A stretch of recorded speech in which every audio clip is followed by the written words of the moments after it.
한 고아 소년이 거리에서 붙잡혀 잔인한 실험 대상이 됩니다. 몇몇 미친 과학자들은 그를 살아있는 무기로 만들기로 결정합니다. 그는 이름 대신 실험체 번호 17이라는 이름을 받고 수년 동안 500마리가 넘는 괴물의 세포가 주입되어 인간이라 부를 수 없는 모습이 됩니다. 그의 몸이 완전히 망가지고 과학자들에게 실패한 실험처럼 보이게 되자 그들은 이제 그가 한 가지 용도로만 쓸모가 있다고 결정합니다. 바로 그를 소모품으로 전선에 보내는 것입니다. 이 실험은 애초에 이 목적을 위해 시작되었습니다. 마계의 문이 열리자 정신 괴물들이 세상에 넘쳐났습니다. 소수만이 헌터로 각성했고 그중 방어선을 지킬 만큼 강한 사람은 더 적었습니다. 결국 인류는 각성자가 부족하다는 것을 깨닫고 훨씬 어두운 방법으로 눈을 돌렸습니다. 그들은 키메라 헌터를 제조하기 시작했습니다. 죄수들은 괴물세포와 융합되어 실험실에서 괴물과 싸우도록 설계되었습니다. 키메라 열쇼번이 마침내 괴물 영역에 도착했을 때 예상치 못한 일이 발생합니다. 그는 S급 위협보다 강한 몬스터들을 소탕합니다. 그는 짐승들을 베고 몬스터 무리를 파괴합니다. 심지어 자신의 몸을 망가뜨리면서까지. 뒤에서 지켜보던 헌터들은 믿을 수 없습니다. 키메라 한 명이 군대의 역할을 대신합니다. 하지만 임무가 끝나면 사냥꾼들은 그를 버립니다. 명령은 키메라 17번이 살아 돌아오지 못하게 하라는 것입니다. 그에게 남은 것은 단 하나의 뼈뿐입니다. 그러나 그 뼈가 갑자기 공중으로 떠오르더니 그의 온몸을 재생하기 시작합니다. 그리고 키메라 넘버 17이 다시 태어날 때까지. 이번에는 잘생긴 젊은 남자로 단단한 복근을 갖고 있습니다. 그의 놀라운 부활에 아직도 충격을 받은 그는 자신이 정말로 다시 인간이 된 것인지 궁금해합니다.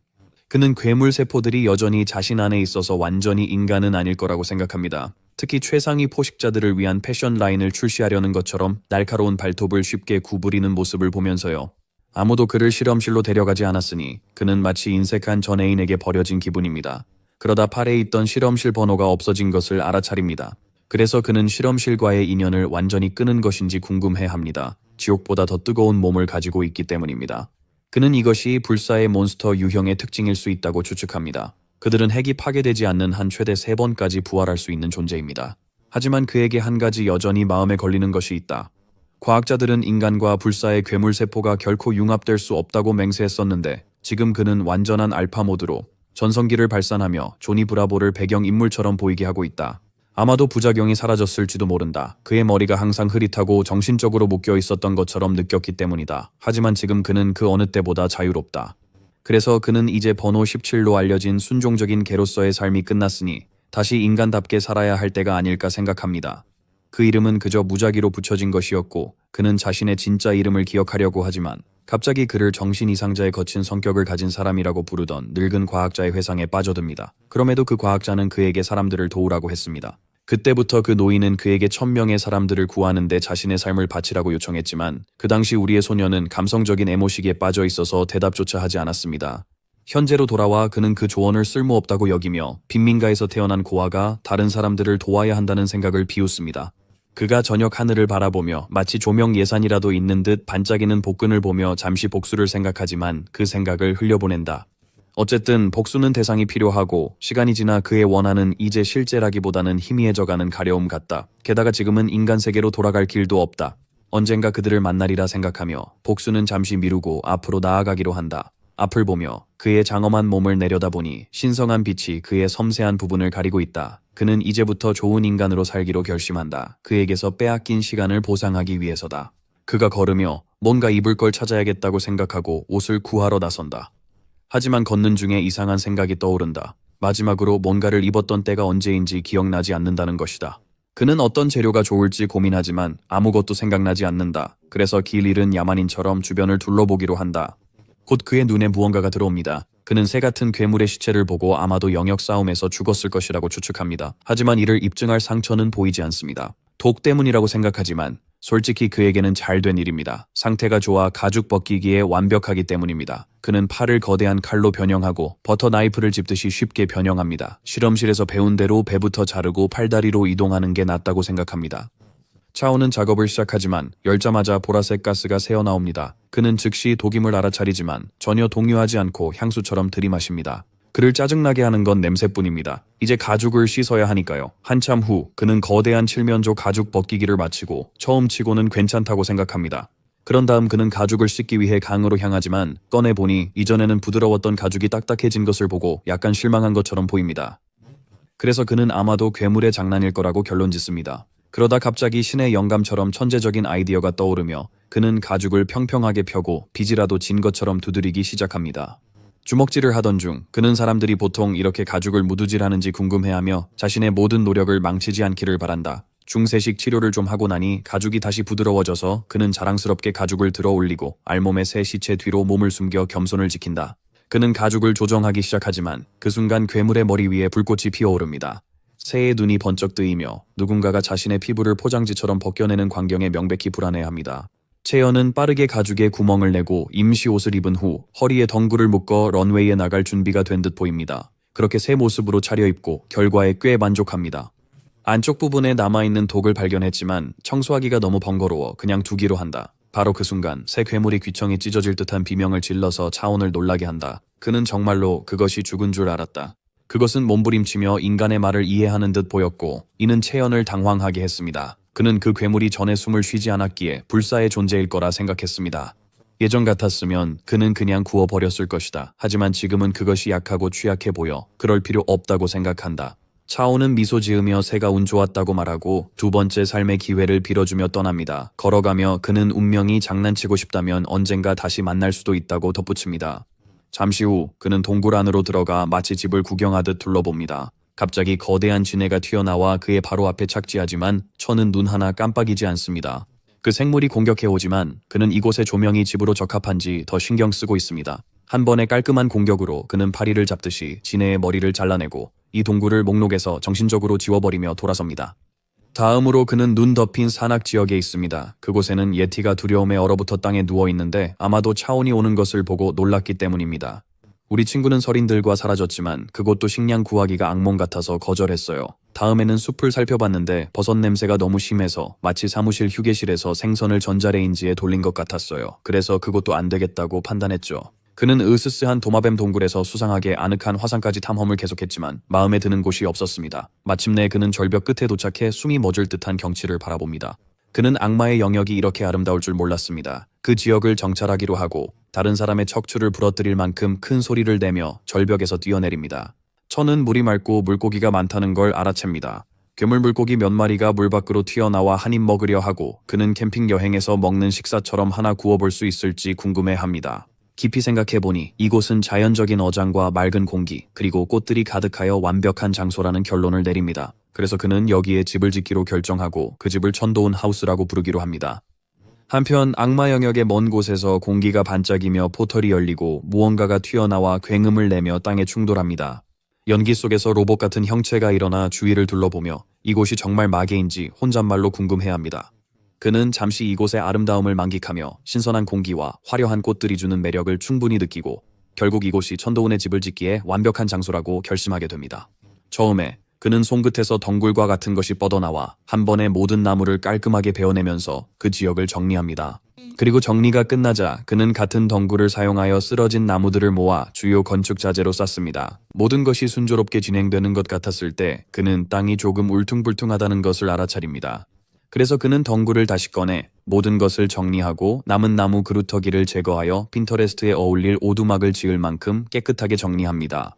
그가 통나무를 제자리에 놓고 구조물의 주요 기둥을 세우면서 그의 몸이 거의 본능적으로 움직이는 것을 느끼기 시작합니다. 이는 특히 그가 처음으로 자신의 소유인 무언가를 짓고 있기 때문에 사람들이 자유의지에 대해 이야기할 때 의미하는 것이 무엇인지 궁금하게 만듭니다. 그는 바닥 판자를 깔고 못 대신 달팽이형 몬스터 점액을 사용하기로 합니다. 그 점액은 굳으면 바위처럼 단단해지기 때문입니다. 그리고 그는 그것이 방수 역할도 할 수 있을 것이라고 생각하고 솔직히 그것은 좋은 일처럼 들린다. 주요 구조물이 완성되면 그는 지붕 위에 누에고치실을 겹쳐 개인적인 터치를 더하고 그 덕분에 괴물들이 곧 찾아오지 않을 것이라는 자신감이 생긴다. 이제 꽤 아늑해 보이고 거의 완성된 느낌이지만 그는 적절한 인간의 집에 무엇이 더 필요할지 잠시 고민합니다. 그러다 문이 열리기 전 실험실에서 보통 집의 영상을 보던 기억이 떠오릅니다. 생각해보니 대부분의 사람들은 애완동물을 키우거나 정원에 뭔가를 기르곤 했다는 것을 깨닫고 악마 세계에서는 개가 흔하지 않으니 식물을 키워 정원을 가꾸는 것이 최선의 선택이라고 생각합니다. 무엇을 키울지 고민하던 중 그는 번뜩이며 만드라고라가 적합하다고 결정합니다. 특히 그들의 서식지인 눈 덮인 산이 근처에 있기 때문입니다. 그가 차가운 눈 덮인 지형을 하이킹하며 만드라고라가 주로 만화가 많은 산봉구리에서 자란다는 걸 떠올립니다. 그리고 그 주위에 쌓인 눈을 보며 그가 납치되어 실험실로 보내졌던 때를 회상합니다. 아이러니하게도 그는 그 순간을 축복으로 봅니다. 키메라가 된 후로 끔찍한 환경에서 얼어 죽거나 굶주릴 걱정이 없었기 때문입니다. 결국 그는 주변에 높은 만화를 감지하고 가까워졌다고 느낍니다. 그리고 정말로 그는 마침내 만드라고라 뿌리를 발견합니다. 그것들은 잎이 무성한 머리를 가진 해양어처럼 보이며 스트레스에 매우 민감해 주변 환경의 작은 변화에도 죽어버리곤 합니다. 그는 어린 것들을 고르는 것이 더 낫다고 생각합니다. 이사 중에 더 잘 적응할 것 같아서입니다. 그래서 그는 그들의 비명소리를 들을 준비를 하며 조심스럽게 세 개를 선택합니다. 그가 예상한 날카로운 비명 대신 첫 번째 작은 녀석은 아기처럼 코를 골며 잠들어 있고 나중에 고른 다른 두 녀석도 평화롭게 잠들어 잠꼬대를 하고 있다. 그는 당황했지만 만드라고라의 비명은 인간들이 낮은 만화 환경에서 스트레스를 받으며 만든 실험실의 악몽 같은 소리임을 기억한다. 그 비명은 주로 강제로 뽑힐 때의 반응이었다. 그는 그들이 이제 악마의 영역에 있어서 조용한 것인지 궁금하지만 그렇다 해도 그들이 저항하거나 도망치지 않는 것이 이상하다고 생각해요. 그가 자신의 몸에 만드라고라 세포가 섞여 있다는 것을 고려하면 그들이 그를 자신들 중 하나로 인식하는 것도 놀라운 일은 아닐 것이다. 그는 그들을 허리띠에 조심히 넣으며 그들이 차분하고 스트레스 받지 않은 것에 안도했다. 그리고 나중에 차를 끓이기 위해 뿌리 몇 가닥을 정중히 요청할 수 있을지 아니면 간식으로 그들의 열매를 사용할 수 있을지 궁금해졌다. 그러나 열매를 억지로 따면 독성이 생긴다는 것을 떠올리고 적절한 시기에 정중히 요청하기로 마음속에 메모를 남겼다. 그 즈음에 그는 근처에 사냥꾼들이 있다는 것을 감지하고 왜 누가 굳이 위험한 눈 덮인 산을 오르려 하는지 의문을 품기 시작하지만 그들에게서 관문도를 얻을 수 있을 것 같아 어쨌든 그들을 확인해 보기로 결정합니다. 한편 사냥꾼 중 한 명은 자칭 팀원들이 자신을 미끼로 남겨두고 위험에 직면하게 만들었다며 투덜거리고 다른 한 명은 몬스터 토끼 무리가 빠르게 그들 쪽으로 돌진하고 있으니 집중하라고 소리칩니다. 괴물 같은 토끼들이 꿈틀거리는 촉수와 송곳니로 가득 찬 흉측한 입을 벌리며 그들에게 달려듭니다. 그 순간 남자는 간신히 방어막을 소환해 그들이 먹이가 되는 것을 막지만 곧 그 방어막이 오래 버티지 못할 것임을 깨닫고 차라리 자빌이나 할 걸 그랬다고 후회합니다. 이 순간까지 이르게 한 모든 결정을 후회하며 그의 방패가 산산조각 나자마자 도움을 외치기 시작합니다. 그때 우리의 남자가 슈퍼맨 착지처럼 멋진 등장으로 나타나고 두 사냥꾼은 어디선가 갑자기 나타난 사람이 있다는 사실에 놀라 멈춰섭니다. 그의 존재만으로도 눈토끼들은 공포에 질려 당황하며 주저없이 겁에 질린 작은 설치류처럼 흩어져 달아났습니다. 두 명의 사냥꾼은 반나체의 남자에게서 B급 몬스터들이 목숨을 걸고 도망친 상황에 완전히 어리둥절해하며 서 있었습니다. 그들은 급히 그에게 감사하며 자신들을 성주와 김태훈이라고 소개하고 그의 이름을 묻습니다. 그가 이름을 말하지만 둘 다 처음 듣는 이름이라고 합니다. 김태훈은 그가 거친 원시인 같은 외모를 보고 혹시 은둔형 사냥꾼이 아닐까 하고 소리내어 궁금해하기 시작합니다. 그러자 그 남자는 질문을 뒤집어 그들이 왜 이런 위험한 곳을 돌아다니고 있는지를 묻습니다. 그들이 D클래스 이상은 아닌 것 같아서 두 사람은 꽤 후한 현상금을 받으려고 키메라를 생포하는 임무 중이라고 설명합니다. 이 말에 그는 즉시 관심을 보입니다. 그들 중 한 명이 키메라가 실험실에서 탈출해 추격 중 게이트로 뛰어들었다고 설명하자 이는 그가 자신을 추적하는 게 아님을 확인하게 되어 큰 안도감을 줍니다. 그는 그들의 장비가 어디 있는지 물으며 어떻게 빈손으로 야생을 다니게 되었는지 그리고 게이트 스톤은 있는지 궁금해합니다. 그 남자는 그들의 팀원들이 장비를 모두 가지고 도망갔으며 그 배신이 처음부터 계획의 일부였다고 설명합니다. 그는 더 일찍 알아차리지 못한 것을 후회합니다. 이 모든 이야기를 들은 후 소녀는 조용히 그들의 게이트 스톤을 바라보며 사냥꾼들이 많아 오염으로 고통받아 오래 생존할 수 없다고 설명하려 하자 그들은 간절히 탈출 방법이 있는지 묻습니다. 인간은 마계에서 일정 시간만 생존할 수 있으며 돌아가 정화를 하지 않으면 과다 노출로 인해 죽게 됩니다. 그중 한 명은 그에게 도움을 요청하며 집에 임신한 아내가 기다리고 있다고 말합니다. 그들이 말을 끝내기도 전에 우리의 남자는 우주가 변하는 것을 감지한 듯 갑자기 얼어붙더니 헐크처럼 공중으로 날아올라 그들을 바람맞은 채로 독백 중간에 남겨둡니다. 다른 곳에서 로봇 같은 키메라는 절벽 가장자리에 서 있고 이전에 도망쳤던 같은 사냥꾼들이 뒤에서 매복하려고 하지만 그 생명체는 천천히 몸을 돌려 그들을 마주보며 이제 그들을 존재에서 지우려 한다는 것을 분명히 합니다. 현장에 도착한 소녀는 자신이 늦은 건 아닌지 눈이 커지며 의문을 가집니다. 앞에는 피와 장비가 흩어져 있고 절벽 가장자리에서는 깜빡이는 푸른 에너지 공이 서서히 사라져 사냥꾼들이 도망쳤을 거라 생각하게 합니다. 그들은 전리품을 두고 떠났고 아이와 동물의 발자국이 섞여 있는 걸 보니 실험 대상이 싸움 중 형태를 바꿨을 가능성이 있어 보입니다. 그는 괴물 사냥꾼이 전에 말한 걸 떠올린다. 그것은 실험실에서 탈출해 게이트로 뛰어든 실험체라고 했다. 액체 금속으로 만들어져 자유롭게 형태를 바꿀 수 있지만 재료가 희귀해서 작고 컴팩트하게 만들었다. 아이처럼 차오는 절벽 아래를 내려다보며 웃음을 참기 힘들어한다. 이 기계적 작은 악당이 어떻게 아부비 등급 사냥꾼들을 망가뜨렸는지 깨달으면서 한편 지친 사냥꾼 듀오로 돌아가서 김은 절박하게 성주를 흔들며 포기하지 말라고 말합니다. 하지만 불쌍한 성주는 온몸이 오염되었다며 이제 끝이라고 기침을 하며 말합니다. 그러나 김은 받아들이지 않고 가족 이야기를 꺼냅니다. 성주는 남은 힘으로 김에게 가족에게 사과해달라고 부탁합니다. 하지만 김은 버티라고 소리치며 기적은 존재한다고 주장합니다. 그 순간 누군가가 시야에 들어오자 김은 즉시 긴장감을 느낍니다. 그러나 그 사람은 짐을 모두 들고 여유롭게 돌아오는 차운이었습니다. 괴물 사냥꾼이 그를 보자마자 달려가 무릎을 꿇고 천아버지에게 두 사람 모두 구해달라고 간절히 기도하기 시작합니다. 우리 영웅은 처음엔 혼란스러웠지만 그들에게 게이트 스톤이 없다고 했던 걸 기억합니다. 그때 김이 갑자기 주머니에서 뭔가를 꺼냅니다. 2장의 1000만엔 수표를 건네며 제발 게이트 스톤을 달라고 애원합니다. 지금 나가지 않으면 정말 죽을 거라며 계속 중얼거립니다. 한편 차오는 돈을 바라보며 머릿속으로 총액을 상상해봅니다. 이 세계에서는 사용할 수 없다는 것을 알지만 인간 세계에 도착하면 정말 유용할 것이라는 걸 알고 있습니다. 그가 가진 혼란스러운 마음의 모든 관대함을 모아 그는 게이트 스톤을 꺼낸다. 김은 완벽한 90도 각도로 인사를 하며 그에게 계속해서 감사를 표하고 이 친절을 절대 잊지 않겠다고 맹세한다. 괴물 사냥꾼은 파트너에게 달려가 최대한 빨리 나가자고 외칩니다. 차오는 2장의 수표를 보며 어디에 숨길지 고민합니다. 두 사람이 문을 향해 가는 동안 저는 현재 게이트 스톤의 가격이 얼마인지 물어보고 100만엔에 달했다고 들었습니다. 그는 항상 겸손한 사람이라 너무 많은 돈을 받은 것 같다고 느끼며 성주의 어깨에 손을 얹고 대신 잔돈을 주겠다고 편하게 말합니다. 김은 혼란스러워하다가 차온이 무엇을 하고 있는지 깨닫고 그가 파트너에게 직접 만화를 주입하고 있다는 것을 알게 됩니다. 그는 즉시 그만두라고 소리칩니다. 다른 사람에게 만화를 전이하는 것은 위험하며 잘못 반응할 경우 두 사람 모두 즉시 죽을 수 있기 때문입니다. 김은 이렇게 끝나는구나 하고 당황하지만 그 순간 성주가 리셋 버튼을 누른 것처럼 벌떡 일어납니다.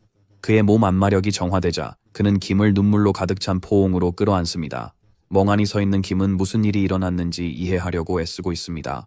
차온이 떠나려고 돌아서자 성주는 이 은혜를 절대 잊지 않겠다고 외칩니다. 김은 여전히 충격에 얼어붙어 차온이 누구인지 알아내려 애쓰고 있는 동안 우리의 소녀는 집으로 돌아가 잠시 밖에 멈춰서서 안도의 숨을 내쉽니다. 침입자가 없다는 것을 감지한 후 만드라고라 식물들이 깨어나기 시작합니다. 그들의 잎은 축 처지고 슬퍼 보이며 이는 즉시 경고 신호를 올립니다. 그래서 그는 즉시 그들을 심기 시작합니다. 흙에 심고 나서 그들이 괜찮을지 궁금하지만 여전히 기운이 없어 보입니다. 저는 그들의 우울한 표정을 보며 원래 서식지에서 뽑혀 나온 것이 원인일 수도 있다고 생각합니다. 아마도 그들은 배고픈 것일지도 모른다. 2번째 가설을 시험하기로 한 저는 만화를 조금 흙에 주입한다. 괴물 식물들은 에스프레소를 마신 듯 즉시 활기를 띠고 친구는 그 결과에 미소 짓는다. 잎이 무성한 새 룸메이트들과 대화 중 그는 뒤에 무언가를 느낍니다. 아마 사냥꾼들이 쫓던 기계 생명체일 거라 생각하지만 그 존재가 여기까지 따라온 게 이상하다고 느낍니다. 무시하기로 하고 그는 돈을 숨기고 전리품 가방을 정리합니다. 알고 보니 여분의 옷, 침낭, 요리 도구를 얻는 큰 성과를 거두었습니다. 바로 그때 그의 눈에 라면 한 봉지가 들어와 반짝였다. 마지막으로 먹었던 건 고아원에서였고 그때의 향수가 강하게 밀려왔다.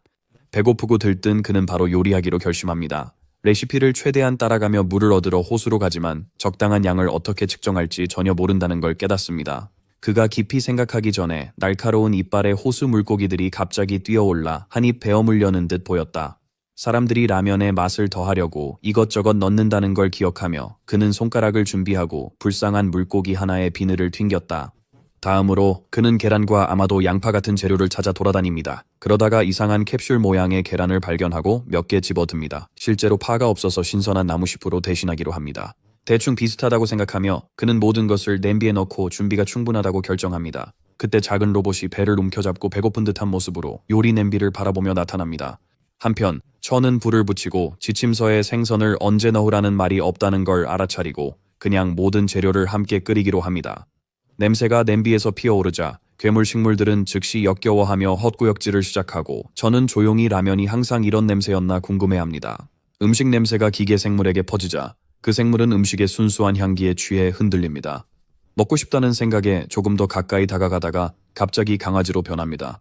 실험실에서 인간들이 개를 좋아한다는 걸 기억하고 그걸 이용하기로 결심한 후 차온에게 다가가며 가짜로 낑낑거리며 동정을 유도하려 합니다. 차온은 이 모든 걸 무표정하게 지켜보며 놀라지 않는다. 그는 그 존재가 단지 경계를 낮추려 하고 부상은 꾸며진 것이라 생각한다. 그 귀여운 강아지 같은 행동을 보며 그는 그것이 아직 어리고 아무것도 모른다고 생각하며 어떻게 그런 것이 실험실에서 악마의 세계로 혼자 탈출했는지 궁금해한다. 장난스럽게 그는 그것이 라면을 먹고 싶냐고 묻습니다. 그러자 그 생물은 바로 침을 흘립니다. 하지만 그들 앞에는 성인 남자도 쓰러뜨릴 수 있는 엉망진창의 치명적인 국물이 있습니다.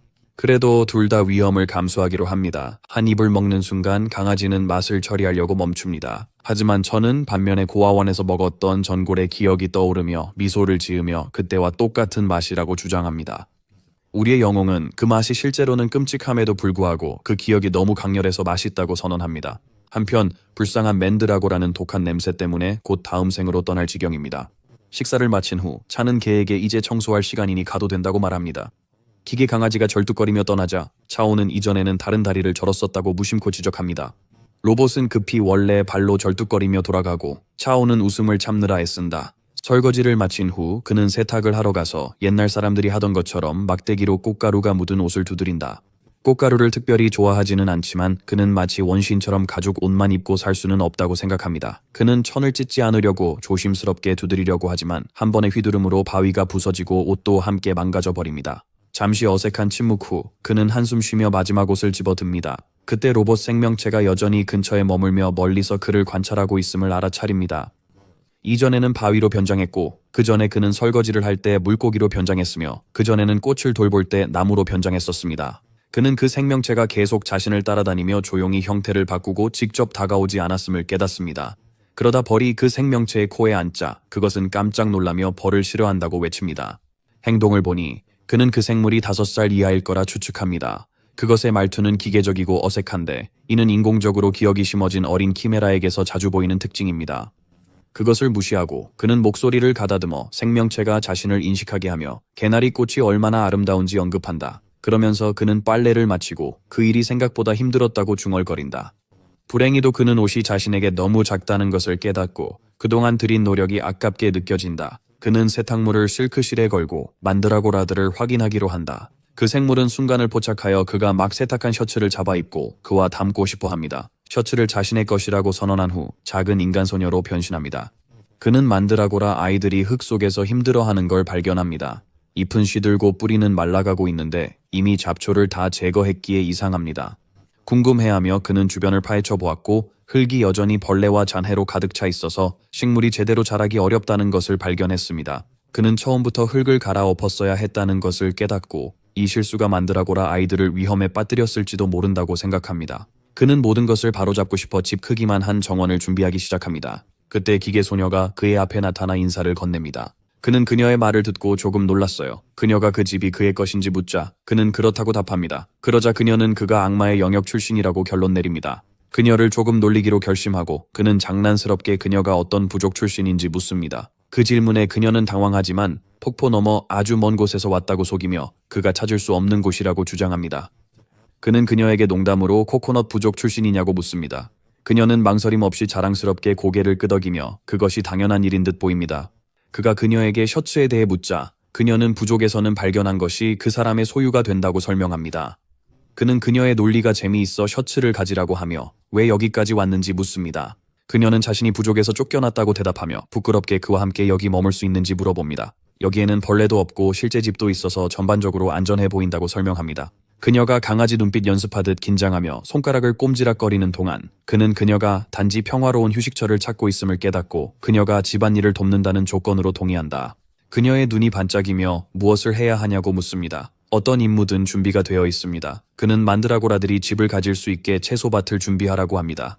그녀는 망설임 없이 막대를 잡고 자신감 넘치는 자세를 취하며 이 일을 할 만큼 강하다고 말합니다. 그리고 나서 그녀는 마치 스펀지 케이크처럼 땅을 완전히 파헤칩니다.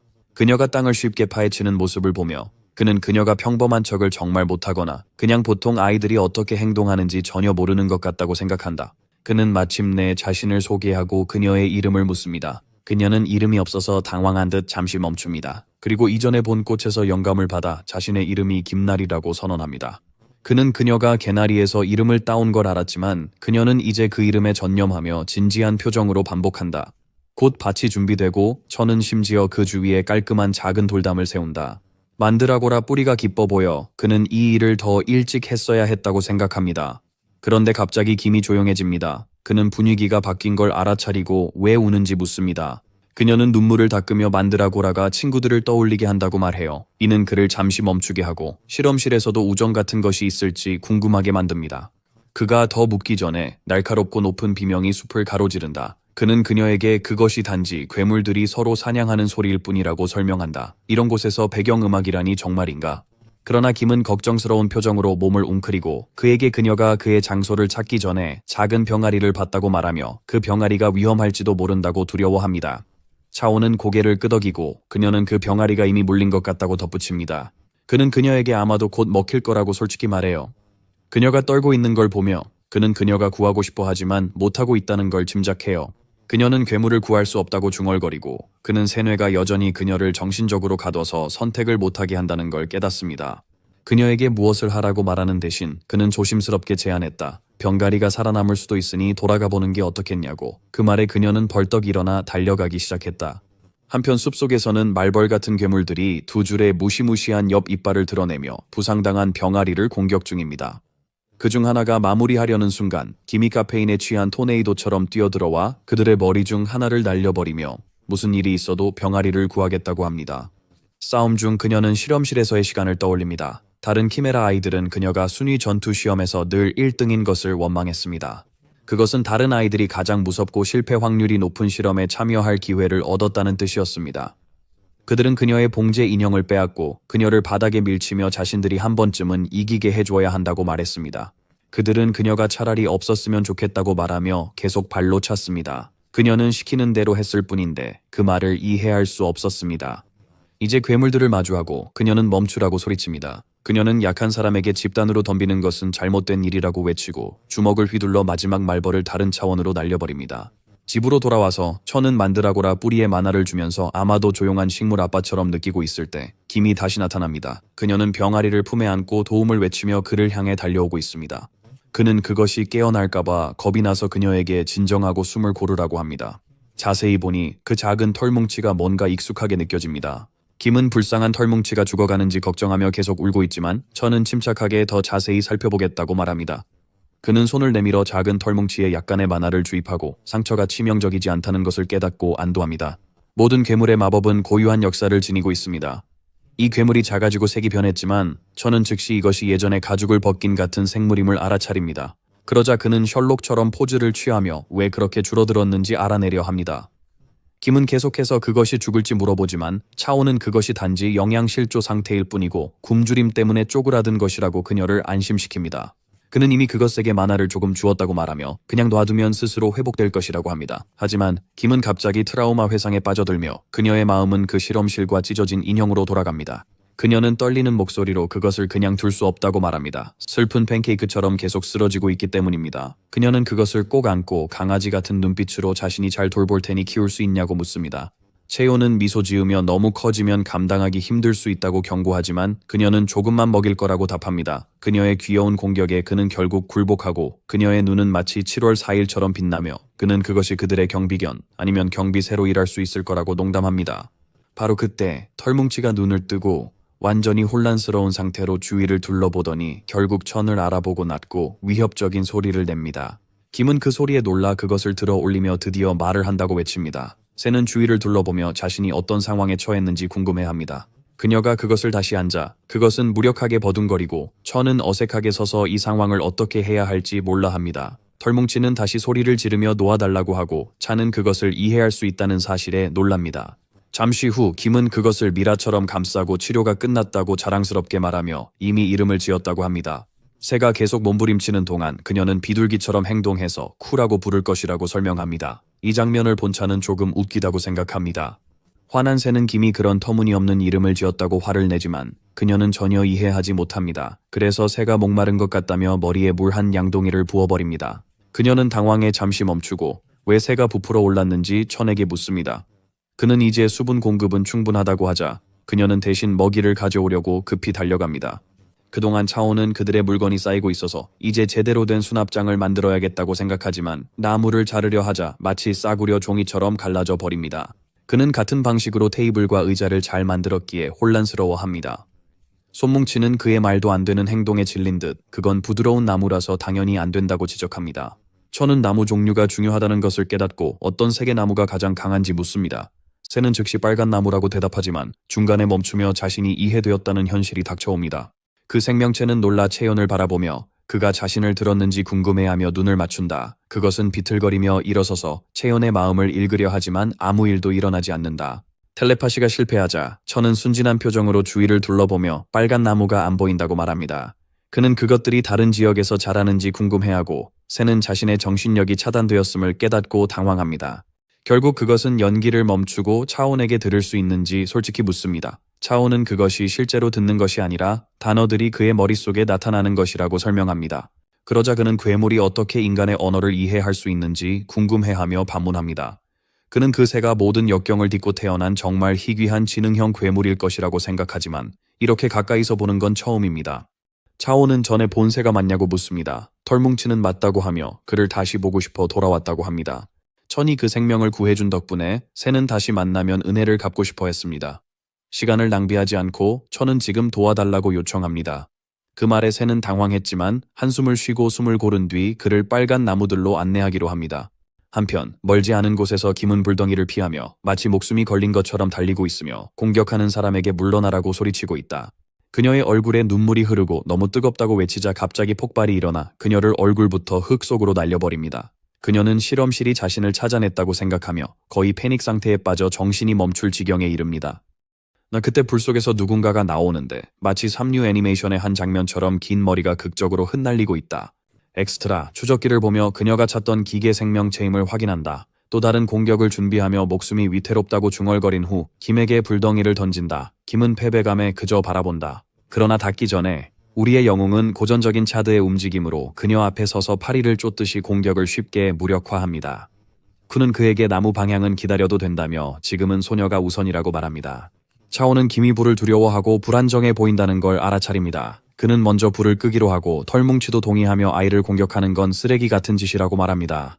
저기 있는 라푼젤이 채온을 노려보며 그를 원시인이라고 비난하고 물러서지 않으면 때려 눕히겠다고 위협합니다. 차오는 그 라푼젤 코스프레하는 사람이 너무 말이 많다고 받아치며 그를 즉시 화나게 만듭니다. 그 남자는 차온이 그의 극적인 순간을 망친다고 외치며 거대한 불덩이를 던집니다. 차는 손가락 하나로 프리저의 기술을 사용해 그 공격을 마치 생일 촛불처럼 날려버립니다. 라푼젤 뒤에서 큰 폭발이 일어나고 그는 멍하니 서서 상황을 이해하려 합니다. 잔해가 떨어지기 시작하지만 이미 늦어 잔해 더미에 묻히고 맙니다. 잠시 후 차온이 김에게 다가가 괜찮냐고 물어봅니다.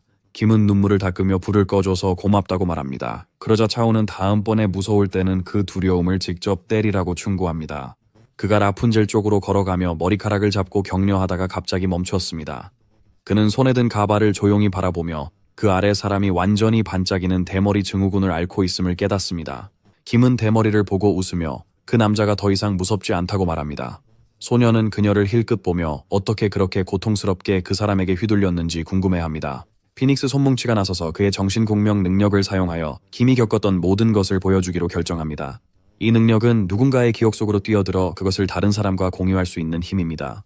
그 환상 속에서 그는 마치 자신이 악을 발명한 듯 깔깔대는 미친 과학자를 본다. 그 남자는 반쯤 의식이 있는 김에게 다가가고 김은 서서히 자각하고 있음을 깨닫는다. 그의 손가락이 작은 횃불처럼 타오르며 내구성 테스트라며 그녀를 괴롭히기 시작합니다. 그걸 본 차오는 부드럽게 김의 머리를 쓰다듬으며 잘했다고 말합니다. 그는 그녀가 과거의 트라우마를 하나씩 끊도록 돕기로 결심합니다. 작은 불사조를 보며 대머리 박사에게 어떻게 해야 할지 묻습니다. 그러자 김의 눈이 장난기 가득한 아이디어로 반짝입니다. 그들은 함께 불쌍한 남자를 큰 바위에 묶고 폭포에 매달아 놓습니다. 김은 물이 그의 불을 꺼서 덜 무섭게 만들 거라고 주장합니다.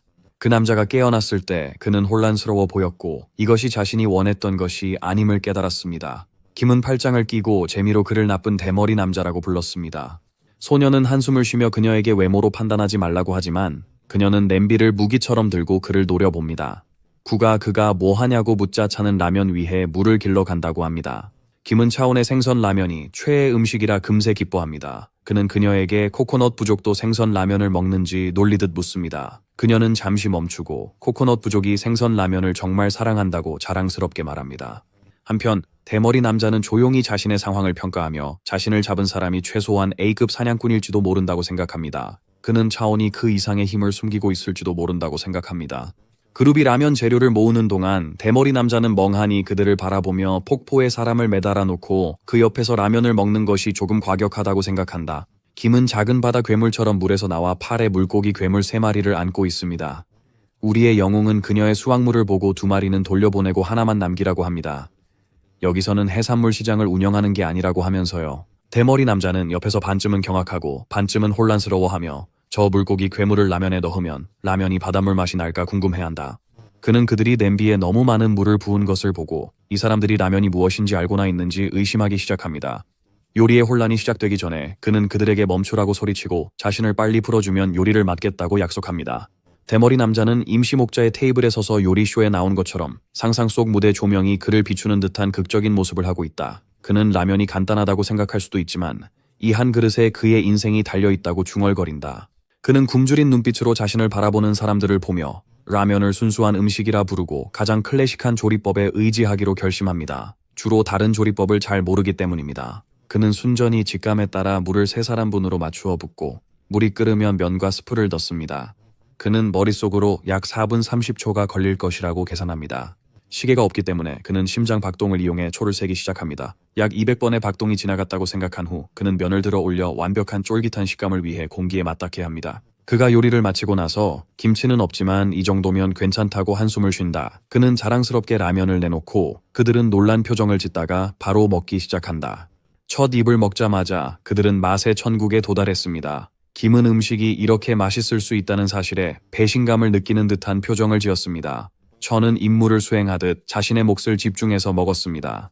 조금 후 그룹은 배가 부른 채로 앉아있고 대머리 남자는 그들의 평을 기다리며 어색해합니다. 저는 그를 바라보며 이렇게 맛있는 국수를 대접한 대가로 무엇을 원하는지 묻습니다. 준비하면서 그는 어떤 요청이든 들어주겠다고 했습니다. 대머리 남자는 시간을 낭비하지 않고 무릎을 꿇고 천혜지도를 부탁하며 자신을 남기석이라고 소개했습니다. 우리의 영웅은 약간 혼란스러운 표정으로 어떤 지도를 말하는 건지 묻습니다. 남은 찬이 자신이 만난 사람 중 가장 강한 사람이라며 그가 장기 훈련을 위해 이 집을 지었을 거라고 생각합니다. 그는 다양한 요리를 할 수 있다고 주장하며 가짜 요리사 자격증을 은근히 자랑하고 믿음을 주기 위해 아버지와 프라이 요리사로 일한 적이 있다고 덧붙입니다. 유용해 보이려는 듯 막 남은 인간과 악마의 영역을 오가며 물자를 가져오겠다고 제안하며 심지어 수업료도 지불하겠다고 약속합니다. 결국 그는 자신의 진짜 목표가 A클래스 헌터가 되는 것이라고 인정합니다. 당연히 소녀는 왜 그가 김을 공격했는지 묻습니다. 남은 망설이며 차원이 기계 생물을 뜻하는지 묻지만 천은 그를 끊고 그녀가 코코넛 부족 출신이라고 말합니다. 남은 즉시 상황을 파악하고 자신이 완전히 알고 있었다는 듯이 행동합니다. 그는 그녀를 공격한 이유가 개인적인 것이었으며 돈이나 명예 때문이 아니었고 아이에 대해서도 신경 쓰지 않았다고 말합니다. 그는 단지 헌터 승급 시험을 통과하고 싶었다. 그 말을 듣고 차오는 팔짱을 끼고 스파링을 제안했다. 남이 대답하기도 전에 김나리가 나서서 불 던지는 아저씨와 다시 싸우고 싶다고 말했다. 남은 미소 지으며 그녀에게 자신을 과소평가 말라고 합니다. 하지만 차오는 그에게 다이아몬드보다 단단한 아담한타이트로 만든 바위를 부술 수 있냐고 묻습니다. 남은 A급 헌터만 가능하다고 인정합니다. 그가 눈을 깜빡이기도 전에 김은 바위와 그의 자신감을 한 번에 깨뜨렸다. 알고 보니 남은 엄청난 재능을 타고났고 대부분의 아이들이 아직 구구단을 배우고 있을 8살 때 이미 그의 능력을 각성했다. 그때부터 그는 홀린 듯 훈련에 몰두했고 빠르게 계급을 올라가 나이 많은 헌터들이 자신의 선택을 의심하게 했습니다. 20살의 그는 이미 확고한 B급 헌터였습니다. 밝은 미래가 그를 기다렸습니다. 그는 자신의 이름이 여러 분야에 울려 퍼지는 최고의 사냥꾼이 되길 꿈꿨습니다. 하지만 운명은 그에게 가혹했습니다. 대부분의 사람들이 각성하는 나이에 그의 머리카락은 짐을 싸서 떠났습니다. 20대 동안 풍성했던 머리카락은 슬픈 추억이 되었고 결국 빛나는 머리와 포기한 듯한 비극적인 헤어라인만 남았습니다. 그는 모든 치료법을 시도했지만 의사들은 돈 낭비 말고 현실을 받아들이라 했습니다. 그렇게 재능과 매력을 가진 잘생긴 천재는 쌓아온 모든 것을 잃었습니다. 머리카락과 함께 자신감도 사라졌고 그로 인해 그의 사냥꾼으로서의 성장은 급격히 멈췄습니다. 그러던 어느 날 그는 악마의 영역에서 신비로운 액체 금속을 발견한 과학자 한 박사가 출연한 TV 인터뷰를 우연히 보게 되었습니다. 그 노인은 실수로 그것을 머리에 쏟았고 부드러운 머리카락이 풍성하게 자랐다고 했습니다. 90세임에도 진행자가 대머리 치료제를 만들 계획이 있는지를 물었을 때 남은 희망에 차 거의 눈물을 흘릴 뻔했습니다. 의사는 대신 그 액체를 사용하여 기계 생물을 만들었다고 밝혔다. 남은 인간이 달이 달린 토스터보다 탈모 치료제가 훨씬 더 필요하다고 확신하며 정신을 잃을 뻔했다. 며칠 후 그는 기계 생명체가 악마의 영역으로 도망쳤다는 사실을 알았습니다. 악마의 영역에는 법이 없었기에 그는 그것을 잡아 대머리 머리에 금속을 붓기로 계획하며 뒤쫓았습니다. 불행히도 현실은 그가 아이에게 당했을 때 예상보다 더 심하게 그를 때렸습니다. 우리의 영웅은 남이 한 방도 맞히지 못했다고 언급합니다. 채연은 그에게 더 열심히 훈련하지 않으면 자신의 스파링 파트너로 자격을 얻지 못할 것이라고 말합니다. 남은 더 잘하겠다고 약속하고 친구는 붉은 나무 선반을 완성하며 구에게 아이디어를 고맙다고 말하고 남을 바라봅니다. 하루 종일 맞았음에도 그는 침착하고 집중된 모습으로 조용히 손에 불타는 낫을 소환합니다. 구는 남이 불을 잘 다루지만 여전히 아이에게 당하고 있다고 말합니다. 천은 침착하게 김이 평범한 아이가 아니라고 상기시킵니다. 싸움은 계속됩니다. 그 사실은 확실해집니다. 남은 앞으로 돌진하며 불타는 낫을 휘두르지만 김은 마지막 순간에 몸을 액체로 변형시켜 빠져나갑니다. 그 불쌍한 남자가 상황을 이해하기도 전에 그녀는 다시 형태를 잡고 그의 얼굴을 차서 그를 날려버리고 그는 큰 소리와 함께 절벽에 부딪힌다. 쿵코 김은 당당히 서서 더 이상 불이 두렵지 않다고 선언합니다. 남은 멍한 상태로 누워서 자신의 잠재력이 드디어 한계에 다다른 것인지 궁금해합니다. 그래도 그는 다시 일어섰다. 상황이 나빠 보여도 결코 포기하지 않는다는 것을 상기하며 그는 그녀에게 다시 도전하지만 코에서 피가 흐르는 것을 느끼고 멈춘다. 차는 그를 보며 악마의 영역에 얼마나 있었냐고 묻습니다. 남은 얼굴을 닦으며 9일째라고 답합니다. 우리의 영웅은 더 오래 있으면 만화 부패로 죽을 거라고 말하고 남은 이해하며 고개를 끄덕입니다. 차는 그에게 클래스 레벨에 도달할 잠재력이 있다고 말하며 이는 남을 완전히 놀라게 합니다. 그 남자는 헌터 시험에서 3년 이상 실패한 사람들은 희망이 없다고 생각했으며 자신도 6년 동안 실패했다고 인정합니다. 채연은 그에게 포기하지 말라고 하며 만화가 아직 성숙하지 않았다고 말합니다. 돌아가면 만화를 정화하라고 조언하고 남은 형이라고 부르며 감사의 뜻을 전합니다. 차오는 언젠가 그를 A급 헌터로 키우겠다고 약속합니다. 얼마 지나지 않아 남은 포털 근처에 서서 떠날 준비를 합니다. 그는 인간 세계에서 필요한 것이 있는지 물어보는데 모두가 즉시 라면을 외칩니다. 김은 미소 지으며 안전히 다녀오라 하고 남은 다음번엔 꼭 이기겠다고 답합니다. 포털 통과 직전 그는 돌아서서 누가 가발 봤냐고 묻지만 차는 모른다고 합니다. 그가 떠난 후 그는 남을 믿을 수 있을지 걱정합니다. 천이 무슨 뜻이냐고 묻자 작은 털 뭉치는 남이 그들을 배신하고 다른 헌터들을 이끌 수 있다고 말합니다. 차는 그 사람에 대한 의견을 물었고 그는 남이가 말한 게 사실이라고 조용히 확인합니다. 이 대화는 천이 남이 훈련을 더 기대하게 만들고 김은 그가 정말로 그 작은 털뭉치를 이해할 수 있는지 묻습니다.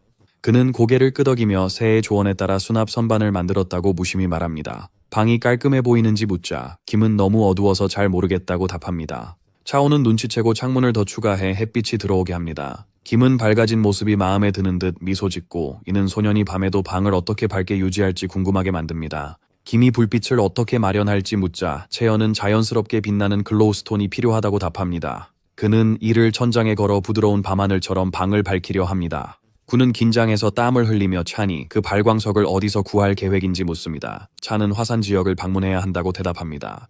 군은 바로 그곳이 사냥꾼들에게 가장 위험한 지역 중 하나라고 경고하며 조용히 그곳이 자신의 고향이라고 덧붙입니다. 차는 구가 고향에 대해 말할 때 목소리가 낮아지는 것을 알아차리고 김도 그것을 눈치챕니다. 그녀는 천에게 새가 무슨 말을 했는지 묻습니다. 새가 화난 것처럼 들렸기 때문입니다. 천은 구가 화산 지역에 가는 것을 걱정하고 있다고 설명하며 자신이 혼자 가겠다고 제안합니다. 김은 즉시 남기를 거부하고 이제 불이 두렵지 않으니 함께 가겠다고 합니다. 천은 구를 보는데 구는 한숨을 쉬며 어차피 처리할 일이 있으니 자신도 가겠다고 합니다. 그렇게 팀 전체가 다음 모험을 떠날 준비가 되었습니다. 천이 장비를 챙기기 시작할 때 근처 만드라고라 뿌리들이 잃어버린 가발을 들고 들판에서 놀고 있습니다. 그들은 이전 주인의 불행을 전혀 모릅니다. 멀리 화산지역 깊숙한 곳에서 땅이 용암 표면 아래에서 거대한 무언가가 움직이는 것처럼 흔들린다. 불길한 생명체가 머리를 들고 끝없는 불지옥 속에서 메아리치는 무시무시한 울음을 내뱉는다. 악마의 영역에는 가장 용감한 사냥꾼조차도 감히 발을 들이지 않는 세 곳이 있다고 합니다. 그중 하나가 바로 화산 지역입니다. 우선 공중에 떠다니는 재가 너무 뜨거워서 인간의 피부를 태울 수 있으며 섞여있는 뜨거운 가스는 폐를 녹여버립니다. 그런데 김은 마치 온천인 것처럼 용암에 발을 담그고 있다. 작은 피닉스는 말문이 막혀 그저 바라볼 뿐이다. 이 작은 털뭉치는 인간이 아닌 존재가 이렇게 뜨거운 열기를 견디는 것이 당연한 일이라고 생각한다. 그를 신경 쓰이게 하는 것은 소년이 아무렇지 않다는 것입니다. 차오는 자신이 키메라 사냥꾼이라고 말합니다. 지금은 인간처럼 보이지만 변신 후 이 형태로 재생되었다고 합니다.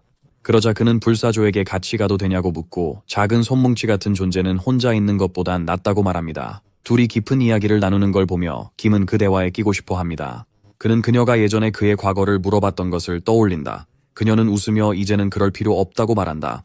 이미 그가 자신처럼 악마의 영역 출신임을 알고 있기 때문이다. 나중에 그들은 화산을 오르기 시작하고 김은 A 본구리처럼 보이는 곳에서 두꺼운 연기가 나는 것을 가리킵니다. 그곳에서 마침내 찾던 빛나는 돌을 발견합니다. 아래쪽에서 거대한 불꽃 두꺼비가 눈물을 흘리며 울고 있습니다. 그때 김은 근처에 다른 두꺼비가 있는 것을 봅니다. 구사부는 상황을 빠르게 이해합니다. 수컷 두꺼비는 암컷이 가는 도중 죽어 슬퍼합니다. 그는 암컷 등이 너무 뜨거운 곳에 쓰러져 등에 있는 알들이 살아있는 채로 익을 것이라고 덧붙입니다. 그 털뭉치는 슬픈 운명에 슬퍼합니다. 그때 소년에게 아이디어가 떠오릅니다. 그는 김에게 기다리라고 말하고 화산 분화구 중심으로 뛰어듭니다. 그가 두꺼비 앞에 착지하자 두꺼비는 살기를 띠며 그를 노려봅니다. 경고 없이 그 짐승은 그를 향해 거대한 불길을 뿜습니다. 그러나 그는 태연하게 불길을 가로질러 달려가 두꺼비에게 손가락을 뻗어 코를 톡 건드린다. 그 단순한 터치에 거대한 생명체가 즉시 쓰러진다. 알고 보니 저는 독사에서 추출한 강력한 독을 사용했는데 이 독은 독에 저항력이 있는 불도마뱀도 기절시킬 만큼 강력했습니다. 비록 몇 분 정도밖에 기절시키지 못하지만 그가 불길 속에서 완전히 무사히 걸어 나오는 것을 보는 것은 정말 믿기지 않았습니다. 그래서 김은 그가 괜찮은지 물어본다. 그는 자신의 몸에 불두꺼비 세포도 있어서 완전히 괜찮다고 안심시킨다. 이 사람은 정말로 주의받지 않은 것이 없었다. 그는 몇 개의 알이 이미 익은 것을 알아차리지만 남은 알들이 살아남도록 세심히 신경 씁니다. 아빠 두꺼비가 깨어날 때쯤 그는 등 뒤에 알들이 묶여있는 것을 발견하고 즉시 죽은 짝에게 경의를 표하러 갑니다. 그 후 그 생명체는 높이 뛰어올라 김의 옆에 착지합니다. 그것은 그녀에게 아련한 눈길을 한번 주고 그녀는 그것이 고맙다고 말하고 있다고 확신하며 기운을 차립니다. 채어는 그것이 사실 자신의 짝을 보고 있다는 걸 알지만 작은 새의 꿈을 계속하도록 둡니다. 나중에 김은 자신의 머리만 한 바위를 꺼내기 시작합니다. 그는 그녀에게 발에 돌이 떨어지지 않게 조심하라고 경고합니다. 불사조는 지쳐서 땅에 앉아 초라함을 느낍니다. 그는 예전에 바위를 장난감처럼 던지던 때를 떠올립니다. 그는 그에게 도와줄 필요 없고 계획대로 친구 만나러 가라고 합니다. 하지만 작은 털뭉치는 즉시 화를 냅니다. 그는 화가 나서 날개를 퍼덕이며 괴물에겐 친구가 없다고 짹짹거립니다. 그는 결국 그들을 만나지 않을 것이다. 그는 단지 몇 가지 선물을 남기고 싶다. 우리의 영웅은 지능적인 괴물도 외로움을 느낄 수 있다는 사실에 놀란다. 당황한 작은 손뭉치는 이 일을 하는 유일한 이유가 떠나기 전에 제대로 작별 인사를 못한 것을 후회하기 때문이라고 말한다. 그러자 불사조의 어조가 변합니다. 그는 진지해지며 자신의 지능 덕분에 세상과 그 안에 많은 생물들의 아름다움을 이해할 수 있었지만 그것이 또한 저주였다고 말합니다. 그는 다른 이들이 아무 생각 없이 생명체를 잡아먹는 것을 봐야 했습니다. 그것은 그를 외롭게 했습니다. 그는 마치 지능 없는 원숭이 무리 속에 갇힌 아인슈타인처럼 느꼈습니다. 그 외로움에서 벗어나기 위해 그는 떠났습니다. 이제는 그들이 살아남았는지 별로 신경 쓰지 않습니다. 그들과 진정으로 가까워진 적이 없었기 때문입니다. 아기 불사조가 바위 벽에서 돌을 잡아당기려 애쓰다가 돌이 빠져 아래 무언가에 부딪히면서 김은 큰 깨지는 소리를 듣고 땅에 있는 알이 깨진 것을 봅니다. 그녀는 불사조가 그것을 죽였을까 걱정하지만 우리의 영웅은 껍질이 원래 단단하다고 설명합니다. 안에 있는 아기 새는 스스로 껍질을 깨고 나올 수 있을 만큼 강해질 때까지 계속 밀어내야 한다고 합니다. 김은 아기가 안타까워 집으로 데려가자고 합니다. 하지만 작은 불사조는 부화하면 위험하다고 소리칩니다. 차오는 완벽한 둥지가 있다고 기억하고 그래서 함께 데려가기로 합니다. 김은 그것을 끝까지 들고 가는 것에 완전히 신이 났고 군은 그들에게 이렇게 이상한 모양의 알을 처음 본다고 경고합니다. 그것을 듣고 그녀는 알이 처음부터 깨진 것이 그의 잘못이라는 주장으로 그를 말문이 막히게 만듭니다. 소녀는 털뭉치에게 안전할 거라고 안심시키고 채굴을 계속합니다. 나중에 돌아왔을 때 그는 머리카락이 부족한 남자가 더 많은 것을 기다리는 걸 보고 놀랍니다. 남은 신나게 가방을 들어주겠다고 하며 자신이 충분히 강하다고 자랑합니다. 천이 무겁다고 경고하자 가방은 땅에 떨어집니다. 답답해하며 남은 그가 뭘 들고 있는지 궁금해합니다. 하지만 소녀는 그 남자가 살짝 울고 있는 걸 알아차리고 얼굴에 붕대가 어떻게 생겼는지 부드럽게 묻습니다. 싸움을 했다고 생각한 우리 소녀는 예상치 못했다고 말합니다. 그는 항상 얻어맞는 사람입니다. 당황한 남은 얼른 음식을 준비하러 달려갑니다. 나중에 김은 호기심 어린 표정으로 우리의 영웅에게 발광석으로 뭘 만드는지 묻습니다. 그는 전구로 쓰고 싶다고 설명합니다. 그의 뛰어난 아이디어에 김은 놀랍니다. 그가 불꽃 두꺼비를 도운 방식은 그의 큰 마음씨를 보여줍니다. 그녀는 그가 이제 아빠와 똑같다고 말합니다. 하지만 그가 코코넛 부족의 그녀의 아버지에 대해 물었을 때 김은 입을 다물기로 합니다. 한편 가까운 어딘가에서 불사조가 석양의 따뜻한 열기 속에서 쉬고 있을 때 갑자기 3가지 위협이 쌓인 탑에 의해 습격당합니다. 맨 위에 만드라고라는 아래 것들을 튕겨내고 드릴 공격을 시도합니다. 하지만 작은 말썽꾸러기는 하얀 지글리퍼프에서 튕겨나갑니다. 나중에 일광욕을 하느라 바쁜 남은 아이들 사이에서 유행하는 고구마 요리를 그들에게 대접합니다. 그는 적은 노력으로도 이렇게 멋지게 보이는 요리를 만들었다는 것에 자부심을 느낍니다. 김과구는 그것에 정말 감명을 받았지만 차오는 식사를 시작하기 전에 아까 했던 질문에 대한 답변을 듣고 싶어 합니다. 남은 처음에는 이야기를 하고 싶지 않았지만 잠시 후에 헌터 협회에 지원하러 가는 길에 A급 랭커들에게 붙잡혔다고 털어놓습니다.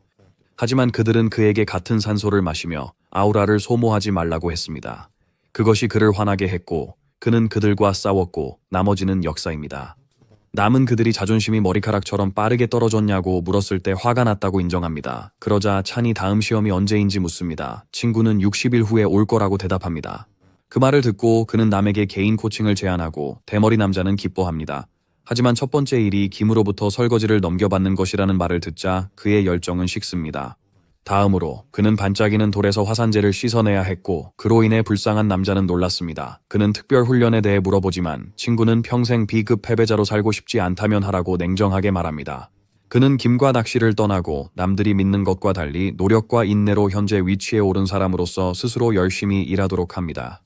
끝까지 포기하지 않는 강한 사람으로서 그는 무거운 가방을 숲으로 끌고 갑니다. 장면은 강으로 바뀌고 김은 아무것도 잡지 못해 짜증이 납니다. 그녀는 대머리 남자가 물고기를 다 잡아채는 걸 보고 질투합니다. 한편 남은 물고기 잡는 걸 도와달라고 스승에게 외칩니다. 물타입 몬스터가 그의 약점이라 그의 살을 원하고 있습니다. 천은 그의 무능함에 짜증이 나서 몸에 마법 장벽을 두르라고 잔소리를 합니다. 하지만 대머리 남자는 여전히 이해가 안 된다고 불평합니다. 소차는 그에게 수정구를 잡으라고 합니다. 그가 만지는 순간 그의 팔에서 힘이 빠져나가고 떨립니다. 우리의 영웅은 이것이 원시농축 마법을 담은 희귀한 돌의 효과라고 설명합니다. 그는 남의 몸도 마법 에너지가 가득하지만 사용이 서툴다고 덧붙입니다. 그 순간 그는 대머리 남자의 가슴을 찌르고 그의 몸 안에서 마법이 순환하는 것을 보게 됩니다. 주인공은 남에게 그 회로를 따라 흐르는 마법을 느껴보라고 말하고 확실히 그의 팔은 곧 은비도라로 감싸입니다. 그런 다음 그는 남에게 팔의 만화를 흐르게 하여 가능한 모든 힘을 모아 다시 돌을 집어들라고 지시합니다. 대머리 남자는 그의 내면에 사이타마 유전자를 활성화하여 그것을 머리 위로 들어 올립니다. 남은 스승의 천재적인 집안일 계획이 결국 목적이 있었다는 걸 깨닫고 미친 듯이 웃습니다. 주인공은 그에게 몸에 만화를 흐르게 하며 계속 일하라고 말하고 중고 가게에서 온 원펀맨은 눈물을 흘리며 기꺼이 동의합니다. 그날 밤 늦게 세 사람은 빛나는 돌의 부드러운 빛 아래에서 잠을 자고 있습니다. 그는 낮잠 때문에 잠을 이루지 못하고 있었는데 갑자기 밤중에 김이 조용히 나가는 것을 보고 깨어납니다. 그는 김을 따라 나가 그녀가 고개를 숙이고 있는 걸 발견합니다. 그녀의 유일한 드레스가 더러워져 속상해합니다. 그녀는 가을가에 무릎 꿇고 조심히 드레스를 빨며 다시 깨끗해지길 바랍니다. 아기 불사조가 조용히 그녀를 지켜보고 있고 곧 찬이 나타나 왜 한밤중에 옷을 빨고 있는지 묻습니다. 군은 그 질문에 비웃으며 그녀가 갈아입을 다른 옷이 없는 여자라는 것을 상기시킵니다. 그 말을 듣고 차오는 잠시 멈춰서 옷에 크게 신경 쓰지 않았지만 소녀의 필요를 간과했을 수도 있음을 깨닫습니다.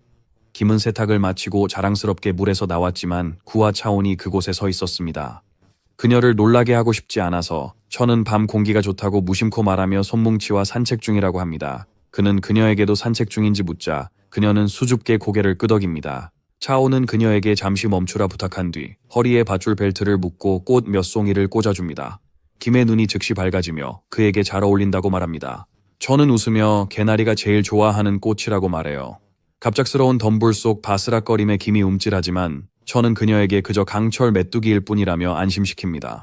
돌아오는 길에 그는 그녀에게 옷이나 신발이 필요한지 부드럽게 물어보지만 그의 어조는 가벼운 것보다는 아버지 같은 느낌이다. 김은 혼란스러워하며 그가 준 옷이 마음에 든다고 말한다. 다음 날 아침, 차오는 실상구 빈민가 근처 인간 세계를 방문하며 김이 한 벌의 옷만 입고 있는 것이 옳지 않다고 생각해요. 현지인들은 그를 의심스럽게 쳐다보지만 그는 거의 신경 쓰지 않고 김이 좋아하는 것을 직접 고르게 하는 것이 더 나았을 것이라고 생각해요.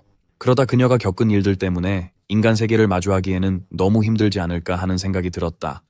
그는 슬럼가 근처에서 옷가게를 찾으며 혼자 웃음을 터뜨리는데 그때 한 소년이 다가와 저렴한 곳을 안다며 10,000원에 데려다 주겠다고 제안했다.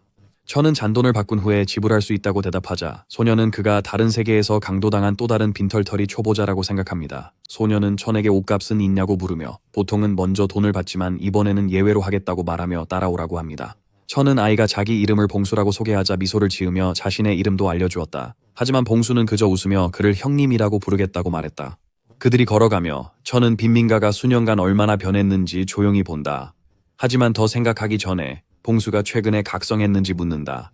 차오는 눈썹을 올리며 자신이 그렇게 보이냐고 묻자 봉수는 그가 장비 없이 포탈에서 나왔기에 차온이 마계에서 강도를 당한 줄 알았다고 설명합니다. 그는 위로하며 누구나 겪는 일이라고 말해요. 차오는 웃으며 봉수가 어린아이치고는 많이 안다고 해요. 기분 상한 봉수는 자신이 아이가 아니라고 주장하며 17살이고 영양 부족으로 작아 보일 뿐이라고 말해요. 그들이 걷던 중 차오는 근처에 어슬렁거리는 수상한 깡패들을 봅니다. 봉수는 그의 시선을 눈치채고 빨리 13구역에 들어가지 말라고 경고해요. 11구역에 스페이스 갱이 이사 온 후 그곳의 평판이 나빠졌다고 말합니다. 경찰도 더 이상 나타나지 않아 그곳은 이제 사실상 무법지대가 되었어. 그는 그들이 현재 빈민가의 안전한 가장자리인 12구역에 서 있다고 덧붙였어. 채연은 조용히 듣고 13구에 있는 고아원이 아직도 있을지 궁금해한다. 한편 작은 옷가게에는 하나 사면 하나 무료라는 표지가 있지만 주인은 지쳐 보인다. 그녀는 대부분의 사람들이 아이를 키울 여유조차 없는 곳에 가게를 연 것을 후회합니다. 그녀의 재고 절반이 아동복임에도 불구하고요. 그녀는 한숨을 쉬며 사업을 완전히 바꿔야 할지 고민하는데 갑자기 문이 삐걱 열립니다. 봉수는 먼저 들어와 박 여사님이라며 밝게 인사한다. 그녀는 결혼 안 했다며 그렇게 부르지 말라고 소리친다. 그는 웃으며 차온이 옷이 필요하다고 설명하고 우리의 영웅은 옷거리를 둘러보러 간다. 박 씨는 봉수를 불러 돈 없는 사냥꾼들을 자꾸 가게로 데려오는 것에 대해 꾸짖으며 이미 결제되지 않은 외상 장부가 쌓여 있다고 불평합니다. 아이는 뺨을 세게 잡아당기며 자신을 변호하려 애쓰면서 그 남자가 돈이 있는지 몰랐다고 말합니다. 가게 주인은 차온이 돈을 가지고 다니는 사람처럼 보이지 않는다고 지적합니다. 봉수는 적어도 그 남자는 잘생겼다고 주장하며 그녀가 예전에 돌아가신 오빠를 떠올리게 하는 불쌍한 사냥꾼들을 데려오라고 했던 사람이라고 상기시킵니다. 박 씨는 자신이 그런 말 거의 안 했다고 반박하며 이렇게 계속되면 둘 다 길바닥에 나앉을 거라고 경고합니다. 봉수는 처음부터 그녀에게 도움 요청 안 했다고 쏘아붙이지만 박 씨는 지친 보호자처럼 한숨 쉬며 그에게 씻고 오라고 하며 나중에 돈 좀 주겠다고 약속합니다. 그때 차온이 끼어들어 침착하게 옷을 사고 싶다고 말합니다. 그는 1천만 원짜리 수표를 꺼내며 그게 전 재산이라고 인정합니다. 그 광경에 박과 봉수는 놀라움을 금치 못합니다.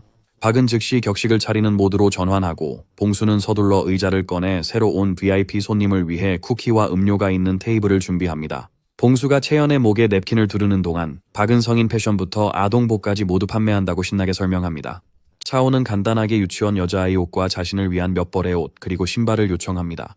박은 아이 옷이 그녀의 전문 분야이기 때문에 즉시 밝아지며 레이스, 캐주얼웨어 그리고 끝없는 분홍색의 최신 봄과 여름 컬렉션을 보여주기 시작합니다. 봉수는 마치 계산대에서 과학의 열정적인 조수처럼 그의 옆에 서서 어깨를 주무르고 있다. 박은 100개가 넘는 물건을 팔고 대부분의 재고를 비웠다는 사실에 기쁨을 감추지 못한다. 그녀가 옷을 배송해 줄까요? 라고 묻자 차오는 직접 가져가겠다고 합니다. 그리고 봉수에게 양복과 100만 원을 주며 아직 부탁이 하나 더 있다고 합니다. 밖에서 봉수는 차온을 언급했던 여관으로 안내하며 불안해합니다. 차온이 들어가자 봉수의 생각은 꼬리를 물고 이어집니다. 그는 어떻게 누군가가 이렇게 쉽게 돈과 옷을 줄 수 있는지 의아해하며 함정일지도 모른다고 두려워합니다. 그는 인신매매범들이 친절로 아이들을 유혹하는 걸 떠올립니다. 하지만 차온이 박처럼 진짜 좋은 사람일 수도 있다고도 생각합니다. 차온이 나왔을 때 여관 주인이 괜찮고 장소가 깨끗하다고 말합니다. 봉수에게 열쇠를 주며 이제 거리에서 자지 않아도 된다고 말합니다. 1년치 임대료와 식사비도 모두 지불했다고 덧붙이며 떠나려 합니다. 봉수는 긴장하며 납치가 시작되는 건지 중얼거리고 차오는 그를 그곳에 데려온 사람이 봉수 자신이었다고 상기시킵니다. 포털이 그의 뒤에서 빛나기 시작하자 봉수는 서로 잘 알지도 못하는데 차온이 이렇게 많은 걸 준 이유가 뭔지 묻습니다. 차온은 그 소년이 자신의 과거를 떠올리게 했다고 하며 자신도 한때 비슷하게 살았다고 말합니다. 그는 소년에게 몸조심하라고 하고 포털이 그를 악마의 세계로 데려갑니다. 남은 천이 돌아오자 안도한 표정을 짓고 김은 그가 어디 갔는지 말도 없이 사라졌다고 묻기 위해 달려옵니다. 천은 미소 지으며 그녀에게 선물 사러 갔다고 말하고 김은 그 말에 기쁨으로 환하게 웃습니다. 군은 그가 가져온 옷 더미에 놀란 듯 보였고 남은 그중 아무것도 자신을 위한 것이 아니라며 삐쳤다. 김은 드레스가 귀엽다고 소리치며 천은 그녀에게 마음에 드는 걸 입어보라고 부드럽게 말했다. 모두가 새 옷에 감탄할 때 통나무 오두막 안에 알이 움직입니다. 차오는 새 옷을 접으며 이 단순한 작업이 마음을 편안하게 한다고 느낍니다. 김은 실크 드레스와 리본 모자를 쓰고 방에서 나와 작은 공주처럼 보입니다. 차온이 그녀에게 이게 제일 마음에 드는 옷인지 묻자 그녀는 수줍게 몇 개 더 입어보고 싶다고 합니다. 멜빵 바지를 입으려는 시도는 실패로 끝나고 그녀는 차온의 셔츠를 입고 유령인 척합니다. 그녀는 계속해서 다양한 옷을 입어보며 활기차게 움직이고 구와 차온은 그녀를 보며 웃음을 참을 수 없습니다. 결국 김은 후드티에 인쇄된 병아리가 구를 떠올리게 해서 제일 좋아하는 옷을 고릅니다. 차온은 그녀에게 나머지 옷들을 정리하라고 하고 그녀는 고개를 끄덕입니다. 피닉스가 채연에게 옷을 어디에 보관할 계획인지 묻자 채연은 문제를 해결하기 위해 드레스룸과 워크인 클로젯을 만들겠다고 대답합니다. 그는 더 많은 나무를 베어야 한다는 것을 깨달았지만 천은 웃으며 이미 모든 작업을 위한 견습생이 있다고 말했다. 그는 남을 불러 특별한 고된 훈련을 할 시간이라고 했다. 남은 열정적으로 뛰어와 차온의 가죽 옷을 가져오며 훈련 장비라고 합니다. 차온은 혼란스러워 보이지만 남은 그 옷이 도구로 코팅되어 만졌을 때 거의 죽을 뻔했다고 설명합니다.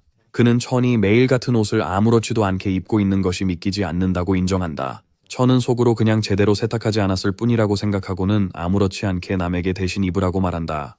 남은 충격을 받아 얼어붙고 채연은 그에게 옷을 입고 나무를 패라고 합니다. 군은 어떤 나무를 잘라야 할지 알려주겠다고 합니다. 남은 그 옷이 자신을 죽일 수도 있다고 항의합니다. 그러나 논쟁이 계속되기 전에 김이 갑자기 알이 움직인다고 소리칩니다. 모두가 급히 달려가자 천은 그것이 부화할 것이라고 말합니다. 남은 긴장한 표정으로 그 생물이 재난급일지 묻고 김은 자신만만하게 아마 귀여운 것일 거라고 말합니다. 김과 남이 말다툼을 하던 중 갑자기 알이 깨지며 작은 눈이 껍질 사이로 보입니다. 둘은 안에 생물이 나타나자 완전히 다른 반응을 보입니다. 날카로운 발톱과 비늘로 덮인 몸, 그리고 날름거리는 혀를 가진 괴물이 나옵니다. 하지만 남의 두려움과는 달리 그 생명체는 머리를 갸웃거리며 새처럼 지저귀는 귀여운 병아리와 뱀의 혼합체로 드러납니다. 남은 믿기지 않는다는 듯이 얼어붙고 김은 흥분해 뛰어오릅니다. 작은 생물이 남의 얼굴로 뛰어들자 남은 당황해 비명을 질러 소리가 오두막에 울립니다. 나중에 들판에서 구가 나무를 더 빨리 나르라고 막대기로 남의 머리를 톡톡 두드린다. 이때 남은 환각을 보고 있는지 의문이 들지만 옷을 통해 스며드는 독 때문에 숨이 점점 무거워진다. 그는 조용히 천이 같은 옷을 입고도 아무렇지 않게 행동했던 것을 감탄한다. 집 안에서 차는 옷을 다 개고 있을 때 김이 신나서 뛰어들어와 괴물이 빵을 평화롭게 먹고 있으며 잘 행동하고 있다고 알린다. 천은 웃으며 그 생물이 자신을 구해준 사람을 알아보는 것 같다고 합니다. 그들은 이름을 고민하다가 뱀 같은 특성에서 영감을 받아 사사로 정합니다. 그들이 이름을 정하자마자 작은 괴물이 김의 손에서 뛰쳐나가고 그녀는 그것을 쫓아갑니다. 군은 그들이 잘 지내는 것을 보니 기쁘다고 말하고 천은 그가 전에 본 적이 없기 때문에 불사조가 그 종을 알고 있는지 묻습니다. 군은 모른다고 하면서도 천에게 만드라고라 뿌리를 조심하라고 경고합니다. 천이 이유를 묻자 군은 화산 지역 생물들이 식물형 몬스터를 좋아하는데 그곳에서 드물기 때문이며 특히 강한 마력을 가진 것들을 노린다고 설명합니다. 작은 뱀이 만드라고라 밭으로 미끄러지듯 다가가자 군은 그것이 그들의 천적일 수 있다고 합니다. 모두가 두 사이의 긴장감을 지켜보기 위해 모입니다. 김이 나서서 그들을 멈추겠다고 하지만 차오는 고개를 저으며 마계에서는 괴물들이 스스로 우위를 정해야 한다고 말합니다. 둘 다 아직 젊기 때문에 자연스럽게 해결하도록 두는 것이 안전하다고 결정합니다. 싸움이 시작되자 사사가 발톱을 세워 작은 만드라골에게 돌진하지만 큰 만드라고라가 빠르게 나서서 공격을 막습니다. 만드라고라들은 삼각형 자세로 다음 움직임을 기다립니다. 곧 두 번째 뿌리 괴물이 방역을 위해 돌진하지만 그 공격은 사사의 꼬리에 의해 막힙니다. 작은 사사는 자신감 있게 미소를 짓지만 군은 조용히 경계를 늦추지 말라고 경고합니다. 바로 그 뒤 작은 만드라고라가 뒤에서 앞으로 뛰어와 작은 주먹으로 사사의 뺨을 때립니다. 그 타격은 가볍지만 사사가 울며 물러나게 충분합니다. 김은 빠르게 달려가 불쌍한 생물을 달래고 진정시킵니다. 천은 만드라고라 뿌리들을 승자로 발표하고 남과 군은 그 싸움이 꽤 볼만했다고 동의합니다. 천은 모두에게 일로 돌아가라고 말하고 군은 다시 남의 반짝이는 머리를 때리기 시작합니다. 먼 바다 건너편에서는 독수리 키메라가 마치 급한 듯 물결 위를 빠르게 날아갑니다. 집으로 돌아와서 가오군은 남에게 더 힘을 내어 목재를 끌라고 계속 재촉하고 김과 사사는 목재의 방수 처리를 위해 점액을 바르고 있습니다. 채연은 빨래를 다 개고 나서 두 밤을 사용 긴 하루의 일이 마무리되어 가는 것에 만족하며 주위를 둘러봅니다. 남은 안도의 한숨을 쉬며 그를 거의 미치게 했던 독이 든 가죽 셔츠를 던집니다. 그는 새로 지어진 타르시를 둘러보며 계획에 맞는지 모든 구석구석을 확인하고 잘 만들어졌는지 궁금해합니다. 그가 자신을 의심하기 전에 차는 그가 예상보다 잘했다고 말합니다. 김은 방에 은은한 꽃향기가 퍼지는 걸 알아차리고 곧 모두가 그 향기를 느낍니다. 그 향기가 마음을 진정시키는 것 같아 그녀는 왜 꽃향기가 나는지 묻습니다. 천은 구가 옷에서 자연스럽게 향이 나도록 향기로운 나무를 선택했다고 설명합니다. 김은 만드라고라 뿌리와 사사조차 그 향기를 즐기는 것 같아 미소를 짓습니다. 남은 사사라는 이름을 듣고 처음 듣는 이름이라며 눈을 깜빡입니다. 차오는 더 나은 이름이 생각나면 언제든 바꿀 수 있다고 말합니다. 남은 즉시 뱀 병아리라고 하자고 하고 김은 피약을 제안합니다. 마침내 천은 구에게 의견을 묻고 새는 자신 있게 서랍 속 거대한 발자국이라고 이름 짓자고 제안합니다. 궁금해진 차는 구의 진짜 이름이 무엇인지 묻자 불사조는 한때 로키 마운틴 편자라고 불렸다고 답합니다. 천은 잠시 멍하니 바라보다가 이름 혼란을 완전히 포기하고 그 생물을 사사로 남겨두겠다고 선언하며 아무도 이의를 제기하지 않습니다. 구가 다음 작업이 무엇인지 묻습니다. 채연은 혼자 살 때는 신경 쓰지 않았던 걱정거리를 생각하고 있었다고 설명합니다. 그는 침입자가 가까이 오지 못하도록 집 주변에 울타리를 세워야 한다고 믿고 있습니다. 남은 의심 가득한 얼굴로 아무도 그 으스스한 곳에 자발적으로 가고 싶지 않을 거라고 말합니다. 그래도 차는 경계하는 게 낫다고 주장합니다. 예고 없이 S급 몬스터나 사냥꾼이 나타날 수 있으니까요. 구는 생각에 잠기며 악마의 에너지가 가득한 재료를 쓰자고 제안합니다. 그는 해안 지역에 검은 돌보다 밀도가 높은 노란 석영이 있다고 언급합니다. 그렇습니다. 그 빛나는 돌을 울타리의 기초로 사용하면 강력할 뿐만 아니라 밤에 부드럽게 빛나서 집이 캠프장처럼 따뜻하게 보일 것이라고 설명합니다. 김은 해변에 갈지도 모른다는 말을 듣자마자 흥분해서 뛰어오르지만 남은 즉시 평정을 잃습니다. 해안 지역이라는 생각만으로도 그를 공포에 떨게 하고 변명을 생각해내기도 전에 갑작스러운 코피가 그를 완벽한 순간에 구해줍니다. 그는 약한 척하며 차온 앞에서 공영에 처한 여인처럼 행동하고 인간 세계로 가서 마력을 빼내야 한다고 주장합니다. 천천은 이를 허락하지만 늦게 돌아오면 만드라고라 뿌리를 돌보라고 말합니다. 떠나기 전 남은 천에게 해안 지역을 경고하며 A급 헌터조차 그곳을 피한다고 했습니다. 그곳에 가는 것은 죽음을 의미하기 때문입니다. 차는 놀란 얼굴을 하고 남은 그 지역이 2마리의 재난급 괴물에게 지배된다고 설명합니다. 이 생물들은 키메라 사냥꾼이었고 실험실에서 만들어졌으며 새 같은 얼굴에 인간의 몸을 가졌습니다. 그 생각만으로도 차오는 잠시 멈칫합니다. 한편 해안 지역에서는 사냥꾼들이 그와 같은 키메라 중 하나를 잡기 위한 임무를 이미 수행 중입니다. 그들 중 한 명이 추적탄을 장전해 날아다니는 괴물에게 던져 맞춥니다. 하지만 그 생물은 전혀 움츠리지 않고 아무 일 없다는 듯 계속 날아갑니다. 그것이 물러난다고 생각하며 사냥꾼들은 긴장을 풀고 재난급 이야기가 과장됐다고 말합니다. 그들 중 한 명은 그것을 쫓아가 일을 끝내자고 제안합니다. 하지만 리더는 그들을 멈추고 괴물이 둥지로 돌아갈 때까지 기다리라고 합니다. 이 지역에 2마리의 키메라가 있어서 하나만 쫓기보다 둘 다 추적하는 게 더 안전하다고 설명합니다. 젊은 사냥꾼 중 한 명이 60년이 지나도 키메라들이 어떻게 여전히 살아있는지 아니면 괴물이 되었음에도 그들의 몸이 인간처럼 남아있는지 궁금해합니다. 대장은 그것들이 인류 발전을 위한 오래된 프로젝트에 실패한 실험 잔재라고 답합니다. 키메라가 한때 큰 성공으로 여겨졌지만 실패한 것들은 반드시 파괴해야 한다고 말합니다. 갑자기 사냥꾼 중 한 명이 하늘에서 빠르게 방향을 바꾸며 소리보다 빠르게 그들 쪽으로 돌진하는 생물을 봅니다. 선장은 눈을 크게 뜨고 즉시 모두에게 방어막을 올리라고 외칩니다. 강력한 날갯짓 한 번으로 키메라는 사냥꾼의 방어막을 유리처럼 산산조각 내며 파편을 날리고 그들을 넘어뜨렸습니다. 그들은 잘못된 싸움을 선택했음을 늦게 깨닫습니다. 대장은 공포에 질려 멈추라고 외칩니다. 하지만 다음 공격이 닿기 전에 김이 금속 방벽을 들고 나타나 공격을 막습니다. 키메라는 공중에서 멈춰서 또 다른 동족을 보고 놀라며 둘 다 조심스럽게 내려옵니다. 김은 참새 아저씨가 사람들을 괴롭히고 있었다고 주장하지만 차는 조용히 보기에는 반대인 것 같다고 말합니다. 부상당한 사냥꾼이 대장을 불러 기계 생명체가 나타났다고 합니다. 대장은 혼란스러워하지만 사냥꾼은 추적 장치를 보여줍니다. 채오는 상황을 빠르게 파악하고 김이 인간 세계에서 가져온 추적기를 아직 가지고 있음을 떠올립니다. 그는 새 키메라에게 자신을 기억하는지 묻고 한때 방을 함께 썼던 것을 상기시키며 몇 번이었는지 물어봅니다. 생명체의 눈이 커지며 채연이 오래 살다 보면 다 보게 된다고 말합니다. 키메라가 기억을 되살리려 애쓰는 동안 사냥꾼들은 속삭이며 후퇴 계획을 세웁니다. 채오는 그들을 놓아주면 양쪽 모두에게 더 큰 문제가 될 것이며 지금 일을 끝내는 것이 낫다고 경고합니다. 그러자 키메라에게 희미한 기억이 떠오릅니다. 전에서 나는 냄새가 그들이 함께 누웠던 실험실의 이미지를 떠올리게 합니다. TDA 실험에서 사용된 키메라 세포 융합 약물의 날카로운 냄새와 같습니다. 깨달음이 찾아오고 그 생물체는 그를 예전의 명칭인 연료그룹번으로 부릅니다. 장면은 과거로 돌아가 새소년이 여동생을 등에 업고 숲속을 달리던 때로 바뀝니다. 그때처럼 그의 여동생은 실험 부작용 중 하나를 보이기 시작했고 그녀를 데리고 가는 것이 옳은 선택이었는지 의문이 들었습니다. 저주받은 실험실에 그녀를 두는 게 더 나았을지도 모른다. 여동생이 그의 날개가 따뜻하다고 약하게 말하자 그는 무력함에 실망의 눈물을 흘린다. 그의 날개는 둘 다를 날아가게 할 만큼 크지 않아서 그녀에게 조금만 더 버티라고 말합니다.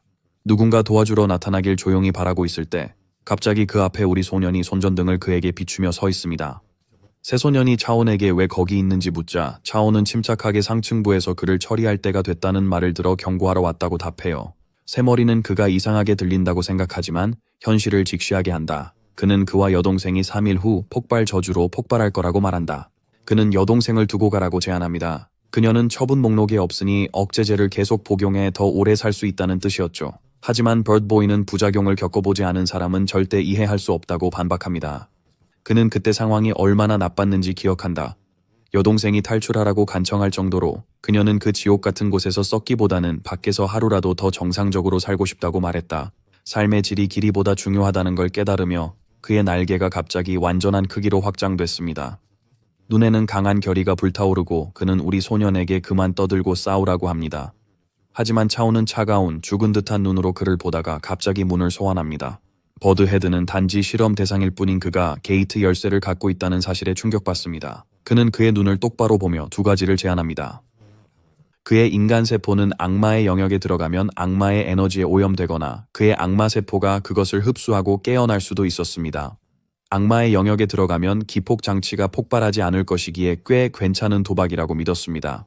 하지만 버드헤드는 그곳에서 생존이 가능한지 여전히 궁금했습니다. 이상적인 세계에서는 몸과 마음을 마법 장벽으로 지켜야 합니다. 그것은 그들 같은 아이들이 할 수 있는 일이 아닙니다. 그래도 버드헤드는 제안을 받아들이고 모험을 결심했습니다. 하지만 나가는 길에 오랫동안 룸메이트였지만 서로의 이름도 모른다는 사실에 마음이 무거웠습니다.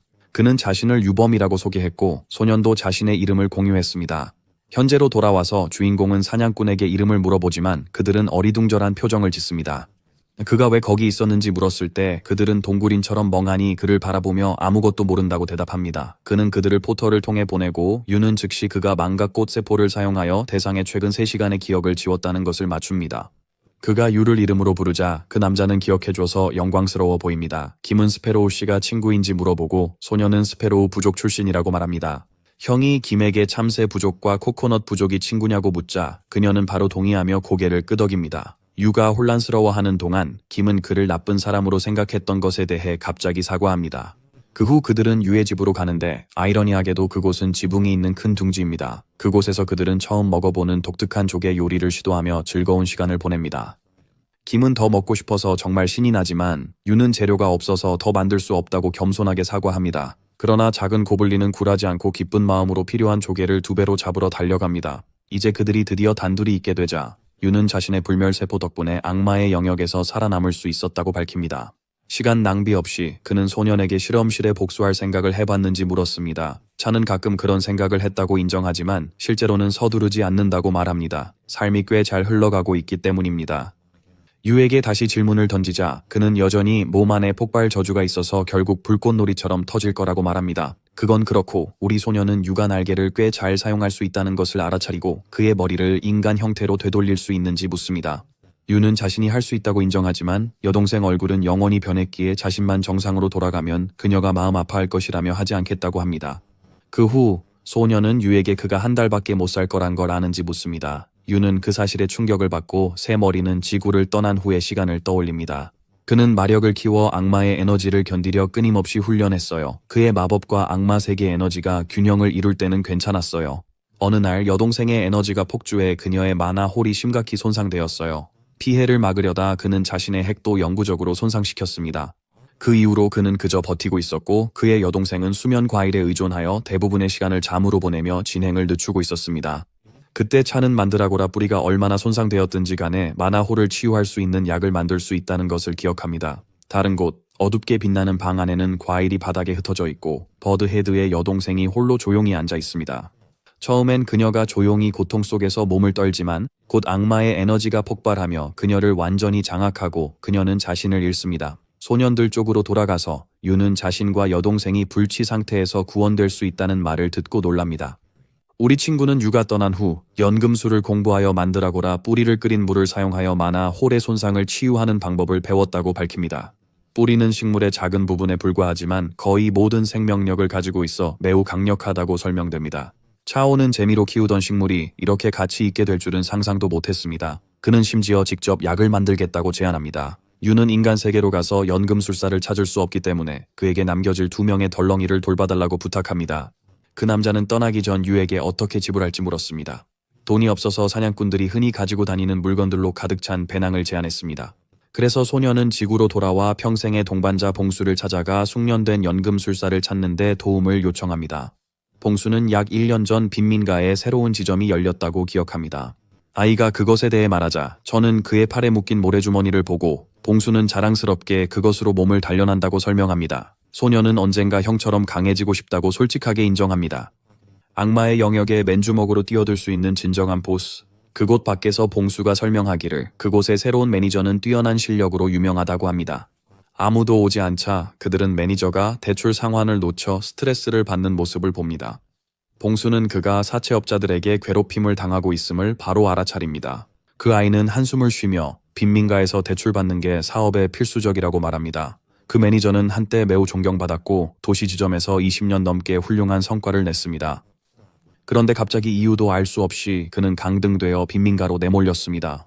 봉수에 따르면 그의 전 상사는 가장 탐욕스러운 인간으로 빈민가와 다른 지역을 지원하기 위한 자금을 착복하기로 유명했습니다. 그는 그 관리자가 나쁜 짓을 저지른 자의 범죄를 신고하려다 쫓겨났다고 의심합니다. 어쨌든 풀이 죽은 관리자가 봉수를 보자마자 얼굴이 환해집니다. 아이는 그의 형이 연금술사를 찾고 있다고 빠르게 말합니다. 그 매니저는 그의 아우라만으로도 그가 전문가임을 알 수 있게 하고 봉수의 머리를 쓰다듬으며 기쁘게 둘을 안으로 초대합니다. 한편 근처 어딘가에서 다른 연금술사는 상사가 무능하고 사업이 몇 주째 침체되어 지루해하고 있습니다. 그의 불평은 매니저가 채연과 함께 들어와 부매니저에게 음료를 가져오라고 하자 갑자기 멈춥니다. 소녀는 사소한 대화를 건너뛰고 본론으로 들어갑니다. 그는 그 남자가 A급 연금술사라면 만드라고라 뿌리로 정화된 만화 물을 만들 수 있을 거라고 말합니다. 매니저는 채연이 자신의 등급을 안다는 사실에 놀라고 아쉽게도 그런 고급 재료는 재고에 없다고 인정합니다. 그때 소년이 마치 살아있는 것처럼 강력한 악마의 기운을 내뿜는 만드라고라 뿌리를 꺼냅니다. 두 연금술사는 그것이 마치 방금 뽑은 듯 신선해서 놀랐습니다. 대금으로 차오는 해안 지역에서 온 최고급 재료를 꺼내어 그들을 놀라게 했습니다. 두 사람이 희귀한 물건에 팬보이처럼 감탄한 후 그는 충분한지 묻습니다. 매니저는 웃으며 충분하고도 남는다고 말하고 감정을 받으러 갑니다. 방을 둘러보던 차는 물병에 떠있는 또 다른 만드라고라 뿌리를 발견합니다. 매니저는 그것이 오래전에 죽었다고 하지만 그렇게 생각했던 것뿐입니다. 소년이 에너지를 살짝 흘려넣자 시든 뿌리가 갑자기 꿈틀댑니다. 매니저의 눈이 거의 튀어나올 듯 놀란다. 매니저는 전에 그 만드라골에 엄청난 양의 만화를 쏟아부었지만 그렇게 반응한 적은 없었다고 좌절하며 주장한다. 그때 문이 쾅 열리며 그의 전 상사가 자기 집인 듯 들어왔다. 그는 지체 없이 허름한 사무실을 비웃기 시작했다. 그 남자는 이곳에 고품질 물건이 나타났다는 소문을 들었다며 비꼬았습니다. 김 매니저는 이를 갈며 그의 비겁한 조수가 자신을 배신했음을 즉시 깨달았습니다. 침입자 기종아는 뻔뻔하게 자신을 골드시티 지점장이라고 소개하며 귀중한 물품을 가져온 것에 대해 차온이 큰 보상을 받을 것이라고 말합니다. 그의 오만한 웃음과 거슬리는 웃음소리가 차온을 화나게 한다. 그럼에도 불구하고 그는 그 남자의 성을 보고 노벨상 수상자인 안복덕과 관련이 있는지 묻는다. 그 말을 듣고 기정은 크게 웃으며 자랑스럽게 자신이 그 위대한 사람의 손자라고 말한다. 하지만 그에게는 그것이 그들의 가문의 부패가 깊이 뿌리내리고 있다는 의심만 확인시켜줄 뿐이다. 그의 마음은 복덕이 실험 대상자들을 인간 이하로 취급하며 반쯤 죽도록 채찍질하던 시절을 회상합니다. 그 안에 끓어오르던 분노가 마침내 폭발합니다. 그의 몸에서 거대한 오라가 폭발하며 바닥을 흔들고 기중을 무릎 꿇게 만든다. 그는 기중을 내려다보며 침을 뱉고 사람들을 그들의 권력 아래 짓밟고 원하는 것을 훔치는 것이 가족 전통이냐고 묻는다. 부정하며 떨고 있는 기종은 무슨 헛소리를 하고 있는지 알고 싶다고 한다. 눈에 불꽃이 일고 살기가 방을 가득 채우는 가운데 차오는 그에게 다음 말을 신중하게 선택하라고 경고한다. 차가운 어조로 그는 TDA 연구소가 아직 운영 중인지 묻는다. 그 이름을 듣고 기정은 얼굴을 찌푸리며 그런 곳은 들어본 적도 없다고 주장한다. 차오는 눈을 가늘게 뜨고 다시 질문하며 그의 할아버지의 키메라 실험 시설에 대해 정말 아무것도 모르는지 묻는다. 기종은 비웃으며 그게 다 중상모략이라며 그의 할아버지가 인류에 이익이 되는 연구를 했다고 주장합니다. 그는 자랑스럽게도 할아버지가 게이트 사건 피해자들에게 전 재산을 기부해 노벨상을 받았다고 덧붙입니다.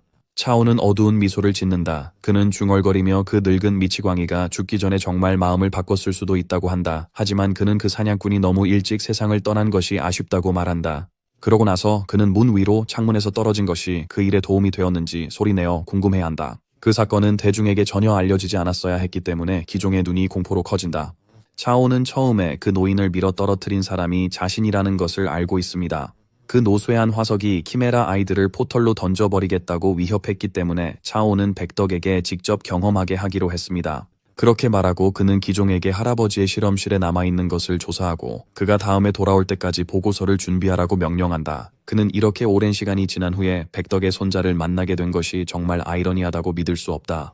몇 년, 그는 정신이상 과학자에게 납치되었을 때 겨우 9살이었고 무의식적인 무기로 변한 후에는 명령을 수행하는 것 외에는 아무 생각도 할 수 없었으며 시간이 지나가는 줄도 몰랐다. 그가 아는 한 실험실은 이제 완전히 새로운 이름으로 운영되고 있을지도 모른다. 바로 그때 김 매니저가 반짝이는 녹색 정제 만화 물이 담긴 2병을 들고 돌아온다. 차오는 그 A급 전문가가 겸손하고 정직하게 얼마나 빨리 일을 처리했는지에 깊이 감명받았습니다. 매니저는 모든 재료 비용을 꼼꼼히 계산합니다. 보상으로 우리의 영웅은 그에게 희귀 재료를 계속 공급하고 연금술사가 모든 양조를 맡는 개인 계약을 제안합니다. 그의 관대한 제안에 뚱뚱한 아저씨는 깜짝 놀랐습니다. 그 남자는 건물을 다시 사고 모든 대출금을 갚을 수 있다는 걸 깨닫고 기쁨의 눈물을 흘립니다. 차온이 왜 우는지 묻자 매니저는 빈민가에서의 힘든 과거를 털어놓습니다. 부모님은 식비도 감당하기 어려운 상황에서도 그가 공부하도록 큰 대출을 받으셨습니다. 그는 그 빚을 갚기 위해 끝없이 일했지만 어떤 일을 해도 충분하지 않았습니다. 소녀는 이제부터 항상 그를 위한 일이 있을 거라고 안심시키고 자신이 없는 동안 나쁜 일이 없었길 바라며 돌아가기로 결심합니다. 하지만 삶은 원하는 대로 흘러가지 않죠. 다른 세계에서는 유의 누나가 결국 통제력을 잃습니다. 유는 방역을 거부하고 그녀를 설득하며 제정신으로 돌아오라고 애원합니다. 그녀는 그의 얼굴을 움켜쥐고 그를 볼링공처럼 방 안으로 던졌습니다. 잠시 그는 꼼짝도 않고 누워서 이것이 끝일지도 모른다고 생각했습니다. 하지만 김과 구가 위에 있는 걸 보자마자 그들을 지키겠다는 약속이 떠올랐습니다. 그의 몸에 힘이 넘치며 그는 다시 행동에 나섭니다. 그는 그녀의 고통을 끝내고 다음 생에서는 행복하길 바라며 여동생에게 정면으로 돌진합니다. 그러나 형제자매가 연결되기 전에 내 친구가 그의 날아다니는 해파리를 그들 사이에 추락시켜 싸움을 극적으로 중단시킨다. 버드맨은 잠시 동안 놀랐지만 곧 그의 절친이 자신의 여동생을 타고 있는 탈것으로 치웠다는 것을 깨닫고 분노로 바뀐다. 그건 잠시 제쳐두고 그는 물약이 성공했는지 궁금해합니다. 자신감 있는 미소로 우리의 영웅은 약속대로 빛나는 녹색병 2개를 들어 보입니다. 그날 밤 늦게 일행은 자리를 잡고 쉬어요. 푸짐한 저녁 후 유의 여동생 지아는 김 옆에서 천천히 깨어나며 꿈인지 사후세계인지 궁금해합니다. 고개를 돌리자 그녀는 오빠와 낯선 사람이 모닥불 옆에 앉아있는 것을 발견합니다. 차온이 그녀를 쳐다보자 그녀는 그가 누구인지 왜 낯선 얼굴들로 둘러싸여 있는지 몰라 당황합니다. 새머리는 따뜻하게 웃으며 그녀에게 만화 구멍을 확인하라고 합니다. 정말로 그것은 완전히 복구되고 더 강력해졌습니다. 그녀는 자신의 얼굴이 다시 인간의 얼굴임을 깨닫습니다. 지아가 낯선 사람들이 누구인지 오빠에게 묻자 유는 그녀가 정말 모르겠냐고 장난스럽게 말합니다. 그녀가 그토록 보고 싶어 했던 소년이 바로 앞에 서 있을 때 말이죠. 진실을 알게 되자 그녀는 무너져 내리며 그가 진짜 16올 뻔인지 묻습니다. 유는 그가 16올 뻔이 맞고 그들이 또다시 목숨을 구했다고 합니다. 한편 소녀는 그들의 감정적인 순간에 신경 쓰지 않고 붉은 이끼가 다시 떨어졌는지 묻습니다. 그의 평소 차가운 성격을 무시하고 지아는 몇 년 만에 처음으로 마스크를 천천히 벗고 진심으로 그에게 깊이 감사의 인사를 전합니다. 그때 김은 물 위에서 빛나는 황금빛 쉼의 요정들에게 완전히 매료됩니다. 지아는 해가 뜬 후 그들을 따라가면 그들의 둥지 근처에서 노란 석영을 찾을 수 있다고 설명합니다. 그 갑작스러운 상기가 우리의 냉정하고 계산적인 영웅에게 그 광물을 찾는 것이 그가 인간 세계에서 이곳에 온 주된 이유였다는 것을 완전히 잊고 있었다는 것을 깨닫게 합니다. 감독의 부하들은 여러 사냥꾼들이 기계 생물 회수에 실패했다고 보고합니다. 그들이 아는 것은 그것이 현재 해안 지역 어딘가에 숨었다는 것입니다. 감독은 당황합니다. 부하들은 A급 헌터들이 그곳에 갔다가 기억 없이 돌아왔다고 설명합니다. 하지만 추적 장치는 여전히 목표를 탐지했습니다. 그때 감독의 전화가 울리고 반대편에는 화난 기종환이 있다. 그는 시간을 낭비하지 않고 감독에게 TDA 연구소에 대해 들어봤는지 묻는다. 감독은 그런 실험실 이야기를 듣기 싫다고 단호히 말합니다. 그래서 기정은 알고 있는 모든 부패한 세부 사항을 설명하려 합니다. 하지만 명 감독은 그의 말을 빠르게 끊습니다. 그는 복덕 교수님이 항상 정직하게 연구하고 인류에 봉사하라고 가르쳤다고 주장합니다. 그 교훈을 잊지 않았다고 노인의 이름을 걸고 맹세한 후 바쁘다며 전화를 끊습니다. 전화를 끊자마자 그는 당황하기 시작합니다. 모든 기록이 삭제되었는데도 그 쓸모없는 교수의 손자가 어떻게 그 실험실을 아는지 알 수 없습니다. 그가 깊이 생각하기도 전에 한 과학자가 서류 가방을 들고 흥분에 떨며 사무실로 뛰어들어왔다. 그는 만드라고라와 수은을 융합하는 실험이 대성공이었다고 보고했다. 그들이 드디어 그가 원하던 액체 금속 만드라고라를 만들어냈습니다. 감독이 그것을 보자마자 소름이 돋았습니다. 만드라고라는 원래 강한 결합을 형성하는 특성을 가지고 있고 액체 금속도 같은 특성을 지니고 있어 그는 매우 흥분했습니다. 두 특성을 키메라로 합치면 그는 마침내 소중한 기계 창조물 킴을 추적할 생물을 얻게 됩니다. 그래서 부하에게 A급 사냥꾼 현상금을 올리라고 명령하고 어떤 일이 있어도 최고의 창조물이 발견되도록 맹세합니다. 한편 유는 차온의 집 근처 해변에서 여유롭게 시간을 보내고 있습니다. 어젯밤 우리의 친구가 유와 그의 여동생을 잠시 자기 집에 초대했습니다. 그는 심지어 전문 요리사가 기다리고 있다고 약속했습니다. 하지만 유는 그가 이제 악마의 영역에 살고 있다는 사실에 더 놀랐습니다. 우리의 친구는 그에게 분위기에 익숙해지면 꽤 편안한 장소라고 안심시킵니다. 유는 왜 항상 지구로 돌아갈 수 있는데도 거기에 머물기로 했는지 묻습니다. 형은 그를 바라보며 그 저주받은 세상으로 정말 돌아가고 싶은지 묻습니다. 버드 헤드는 지구에서의 삶이 자신과 여동생에게 결코 좋지 않았다고 인정하지만 그래도 상황이 변했는지 보고 싶어 한다. 그 말을 듣고 우리 소녀는 그들의 저주를 풀 수 있는 아이디어가 있다고 말하며 가능할지도 모른다고 전한다. 그는 지구에서 만난 재능 있는 연금술사가 있다고 설명합니다. 매니저 김이 저주를 연구할 시간을 준다면 치료법을 찾을 수 있을지도 모른다고 합니다. 잠시 침묵이 흐른 후 유는 갑자기 울기 시작합니다. 그는 차원에게 왜 그와 그의 여동생에게 항상 그렇게 친절한지 묻습니다. 그들은 그에게 아무것도 해준 적이 없는데도 말입니다. 우리 소녀는 그들에게 도움을 주는 것이 자신만의 답을 찾는 데 도움이 될 수도 있다고 생각하기 때문이라고 말합니다. 그는 단순히 생존하는 것보다 더 중요한 것이 인생에 있는지 오랫동안 궁금했다. 해변에 있는 유에게 돌아가자 지아가 2개의 큰 밧줄을 들고 바다에서 나왔다. 그녀는 하나를 오빠에게 던지며 힘껏 당기라고 합니다. 그는 온 힘을 다해 당기지만 여전히 무게에 고군분투합니다. 알고 보니 그는 엄청난 양의 석영 결정이 담긴 큰 그물을 끌고 있었습니다. 그는 우리의 소년이 하루 만에 그 모든 것을 채굴했다는 것을 믿을 수 없었습니다. 한편 차오는 오랜만에 제대로 수영을 하지 않아 상쾌합니다. 한편 김은 바닷속 요정의 집이 믿을 수 없을 만큼 아름다웠기 때문에 다시 다이빙하고 싶어 안달입니다. 그건 그렇고 유는 그 많은 석영을 숲으로 어떻게 가져갈지 묻습니다. 우리 소년이 계획을 세우려고 애쓰는 동안 갑자기 한 마리의 외로운 앵무독수리가 그의 머리 위로 날아갑니다. 그는 그 새들이 보통 큰 무리를 지어 날기 때문에 그 장면이 이상하다고 느낍니다. 김은 깃털이 아름다워서 미소를 짓지만 지아는 가까이서 보면 웃을 일이 아니라고 빨리 말합니다. 독수리 앵무새는 성질이 고약한 4m짜리 괴물들이며 사냥꾼들은 그것을 발견하는 순간 목숨을 걸고 도망칩니다.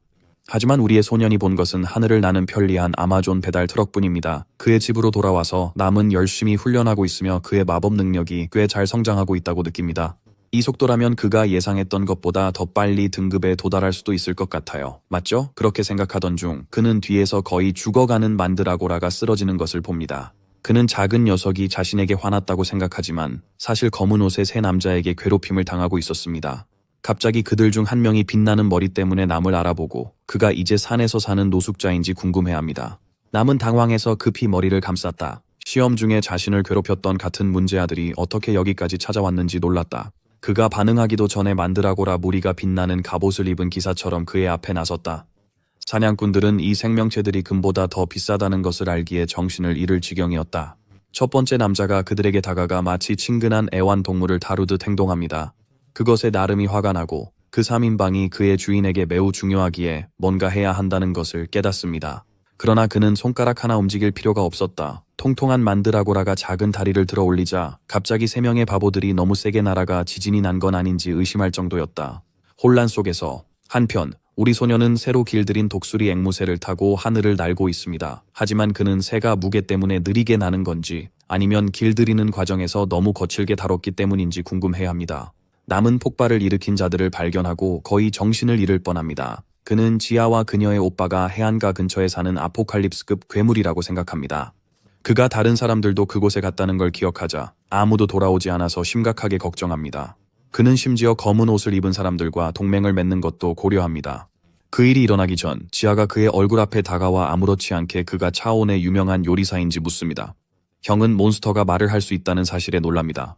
그가 셰프라는 말을 듣자마자 그녀에게 그의 스승을 아느냐고 재빨리 물어봅니다. 유는 자랑스럽게 그들이 사실상 절친이라고 주장합니다. 그건 그렇고 유가 수상한 3인조가 손님인지 묻자 남은 장난기 어린 생각을 떠올립니다. 그는 아포칼립스 클래스 존재라고 여기는 이들에게 그 3인조가 그의 주인의 재산을 훔치는 악랄한 도둑들이라고 고자질합니다. 그 순간 그들은 실수했다는 것을 깨닫습니다. 1시간이 지나고 소녀는 반짝이는 석영이 든 큰 자루를 들고 그의 소박한 거처로 돌아옵니다. 그는 대머리 앵무새가 수마일 동안 무거운 짐을 나르느라 거의 죽을 지경인 것을 알아차립니다. 그래서 그는 불쌍한 친구에게 잘했다고 쉬라고 말합니다. 그 새는 실제로 새인데 너무 높이 날아서 멀미가 났는지 독수리의 등에서 굴러 떨어집니다. 수상한 랭커 3명이 인질처럼 나무에 묶여 있는 걸 보고 소녀는 자신이 없는 동안 무슨 일이 있었는지 궁금해합니다.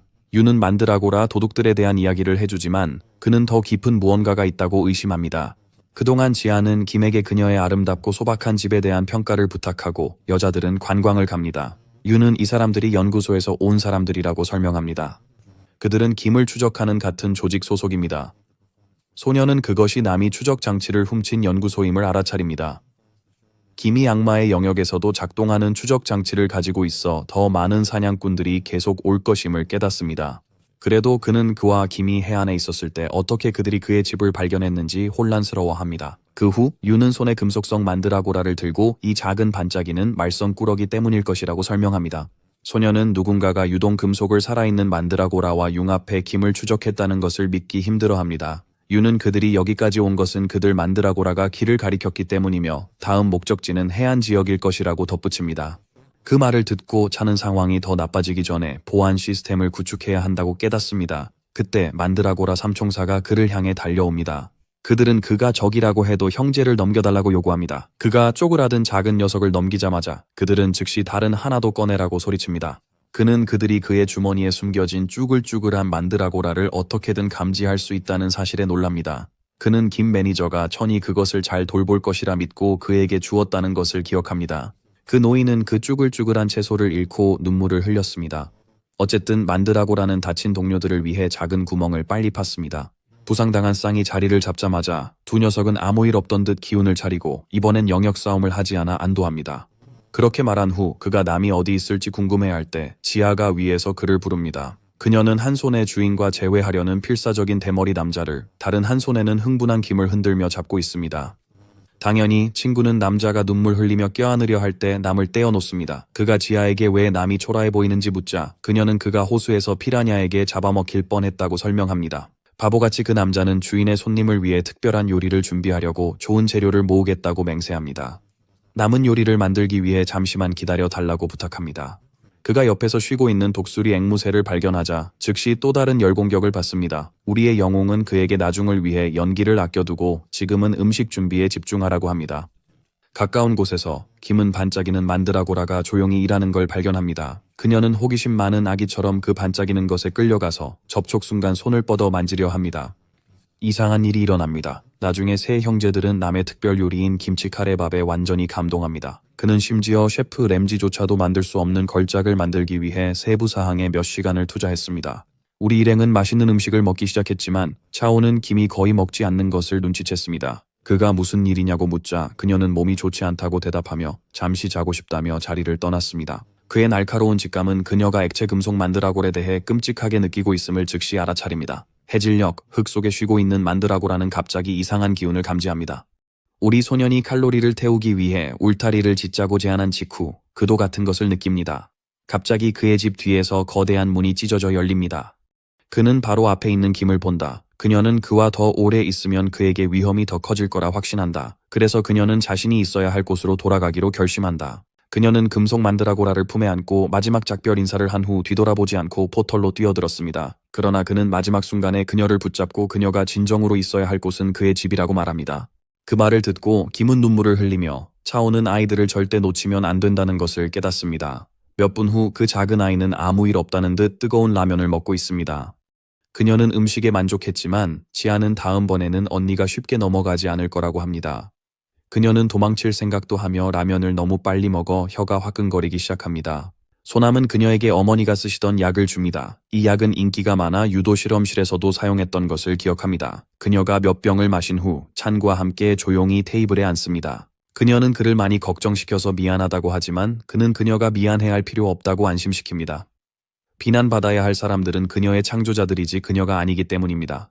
그는 진지하게 그녀에게 코코넛 부족의 친구들에 대해 말해달라고 합니다. 결국 그녀에게 친절했던 사람들에게 해를 끼치고 싶지 않기 때문입니다. 그가 연구소를 습격할 때 김은 그녀가 아는 모든 것을 말해주고 남은 이미 그곳을 잘 알고 있어 위치를 묻지 않는다. 그 사이에 대머리 남자는 A랭크 쓰레기들에게 복수 준비를 합니다. 하지만 그가 재갈을 풀자 A랭커는 그를 매수하려 하며 풀어주면 보상을 주겠다고 합니다. 예쁜 남자가 돈이 많아서 큰 금액을 줄 수 있다고 하면서 일어난 일에 대해 입을 다물겠다고 약속합니다. 하지만 남은 오만한 바보에게 상위 1%만 가질 수 있는 블랙카드를 보여주며 그를 겸손하게 만듭니다. 머리 없는 광대는 그의 달콤한 복수가 이렇게 쉽게 찾아올 줄 몰랐다는 듯이 웃습니다. A랭커는 그저 장난이었다고 시치미를 때려 하지만 남은 자비를 베풀지 않습니다. 그는 원초적인 망가 컵으로 만든 반짝이는 공 3개를 꺼냈다. 그도 자신을 시험해 본 적이 없었다. 얼마나 고통스러울까. 알레르기 반응이 있지만 남은 그것이 성격을 고칠 수 있는 치료법일지도 모른다고 믿으며 공을 얼굴에 던집니다. 다음 날 아침 김은 손뭉치와 즐겁게 놉니다. 유는 그에게 연구소를 정말 습격할 거냐고 묻습니다. 친구는 동의하며 그가 나가서 남과 구 선생님과 함께하는 동안 김을 돌봐달라고 부탁합니다. 그때 대머리 남자가 큰 배낭과 환한 미소로 나타납니다. 그가 흥분한 이유는 드디어 최고 수준의 연금술사를 만나기 때문입니다. 그가 평생 질병치료법을 가지고 있을지도 모릅니다. 그걸 본 지아는 그들이 너무 눈에 띄니 적어도 얼굴을 가려야 한다고 지적합니다. 처음에는 남이 관심이 없었지만 마스크 아래 숨겨진 절대적인 여왕을 보자마자 그의 의견이 즉시 바뀝니다. 불행하게도 그녀는 그 마스크를 우리 소년에게 건네주었지만 그에게는 잘 맞지 않았습니다. 그 순간 그는 첫눈에 반했다는 사실을 깨닫습니다. 그는 그녀에게 자신은 장난을 치는 타입이 아니며 말할 때는 진심이라고 멋지게 말합니다. 그리고 망설임 없이 그녀에게 어떤 남자가 이상형인지 물어봅니다. 유와 차오는 팝콘을 들고 앉아 플롯이 점점 흥미로워지는 것을 지켜봅니다. 지아도 장난을 좋아하지 않아 잠시 깊이 생각합니다. 극적인 긴장 후 그녀는 아마도 그가 화려하고 춤을 잘 추며 깃털이 많아야 한다고 말합니다. 그것은 남의 불안감을 자극하여 그가 친구에게 빨리 연금술색에 데려가 달라고 애원하게 만듭니다. 지구로 돌아와서 모든 시민들은 그렇게 큰 귀환 포털이 나타나는 것을 보고 심각하게 걱정합니다. 갑자기 독수리 앵무새가 나타나자 시민들은 너무 당황하여 즉시 사건을 보고하러 달려갑니다. 다른 사람들이 모두 무서워한다고 하자 소녀는 단순히 걸을 필요 없이 날아갈 수 있다고 말합니다. 남자가 어디로 가냐고 묻자 그는 차분하게 당신이 안내할 사람이라고 상기시킵니다. 큰 파란 하늘을 파리를 타고 날아다니며 그는 창의적으로 앵무새를 블루라 이름 지었습니다. 연구소에서는 과학자들이 사냥꾼들이 이상한 기억 상실증을 가지고 돌아왔다고 보고합니다. 감독은 금속 만드라그라를 잃었다는 소식에 완전 화가 났습니다. 그게 김을 추적할 유일한 방법이었기 때문입니다. 최신 기술 없이는 투자자들로부터 자금을 확보할 수 없습니다. 그때 과학자가 사냥꾼 장비에 붙은 작은 쪽지를 보여줍니다. 감독이 곧 보자라는 메시지를 읽자마자 그는 겁먹은 직원들에게 소리칩니다. 그 순간 그의 뒤쪽 창문이 산산조각 나고 소녀는 사무실로 추락합니다. 그는 꼬리 깃털 하나만 없어도 탈것의 조종이 정말로 어렵다는 것을 깨닫습니다. 이 장면은 과거로 돌아가 남이 연구소 위치를 알려줬던 때로 바뀝니다. 하지만 그는 여전히 걱정했습니다. 그 연구소는 나라에서 가장 강력한 곳이기 때문입니다. 현재 헤드라인에서도 연구소가 살아있는 기계 생명체를 만들었다고 논의 중입니다. 남은 그들이 이렇게 큰 조직에 대해 중대한 범죄를 저지르고 있다고 걱정합니다. 하지만 센세의 차분한 태도는 그에게 약간의 자신감을 줍니다. 그러나 그는 꼬리 깃털 하나가 없어진 것을 알아차립니다. 소녀는 그가 블루를 발견했을 때부터 그랬다고 설명합니다.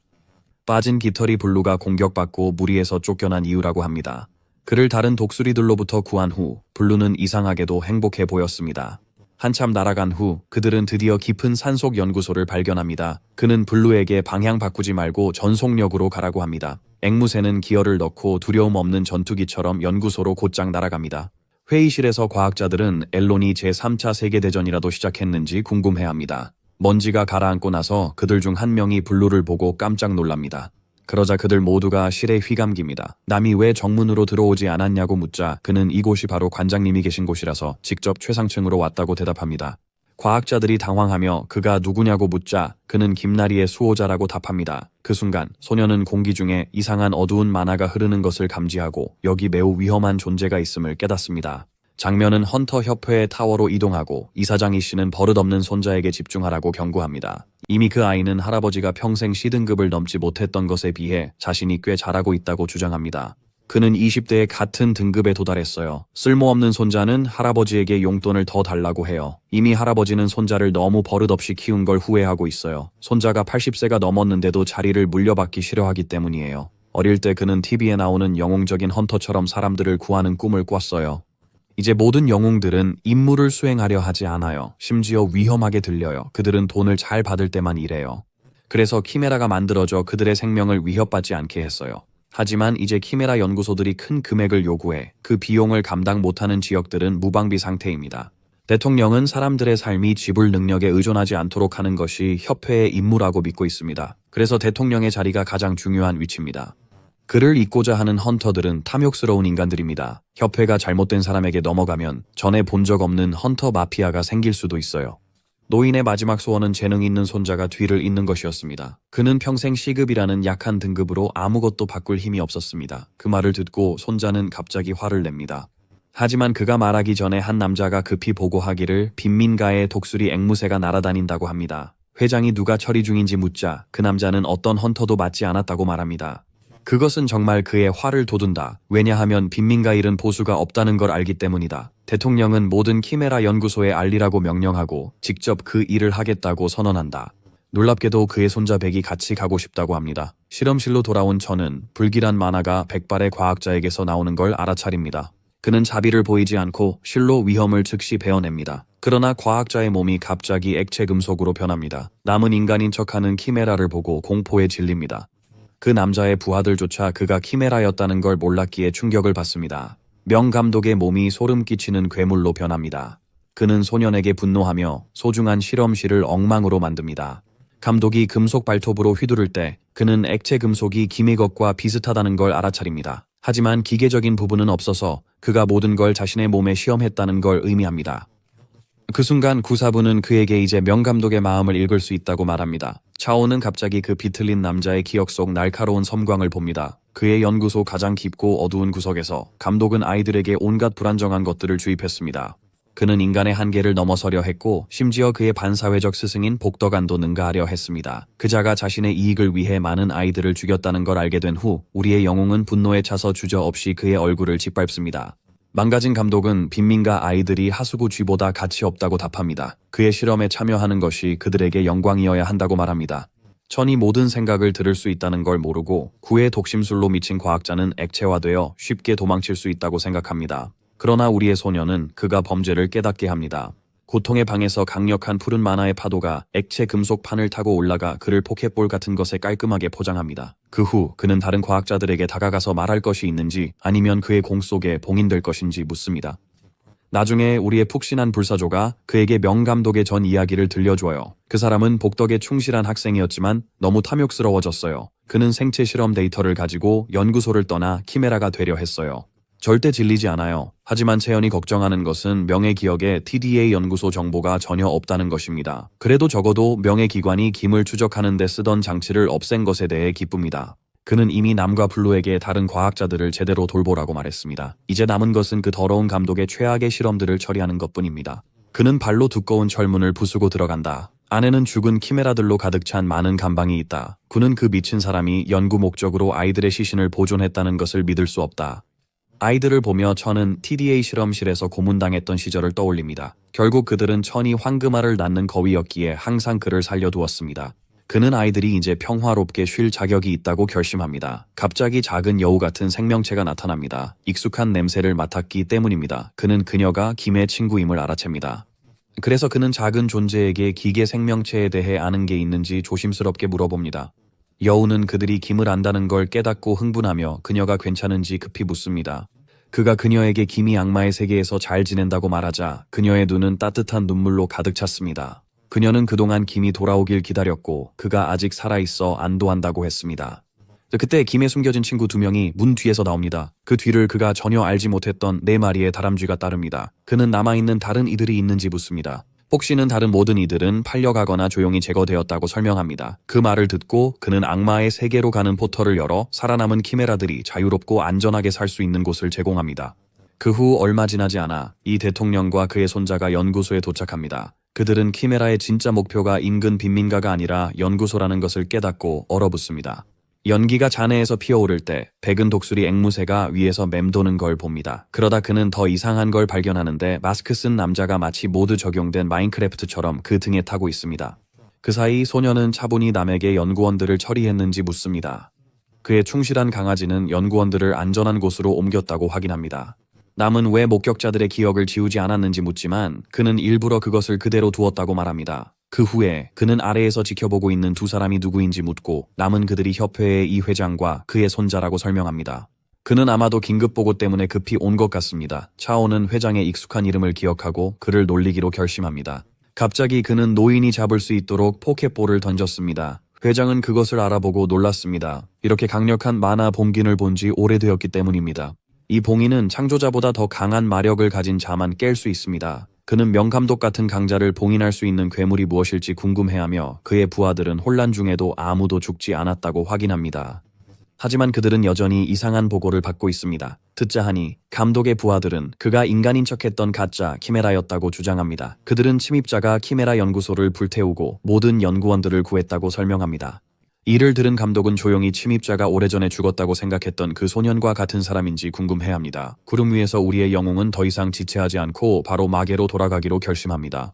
남은 자신의 매끈한 머리를 검사받고 싶어 하지만 협회가 그들을 추적해 지구에 머무르기 어렵습니다.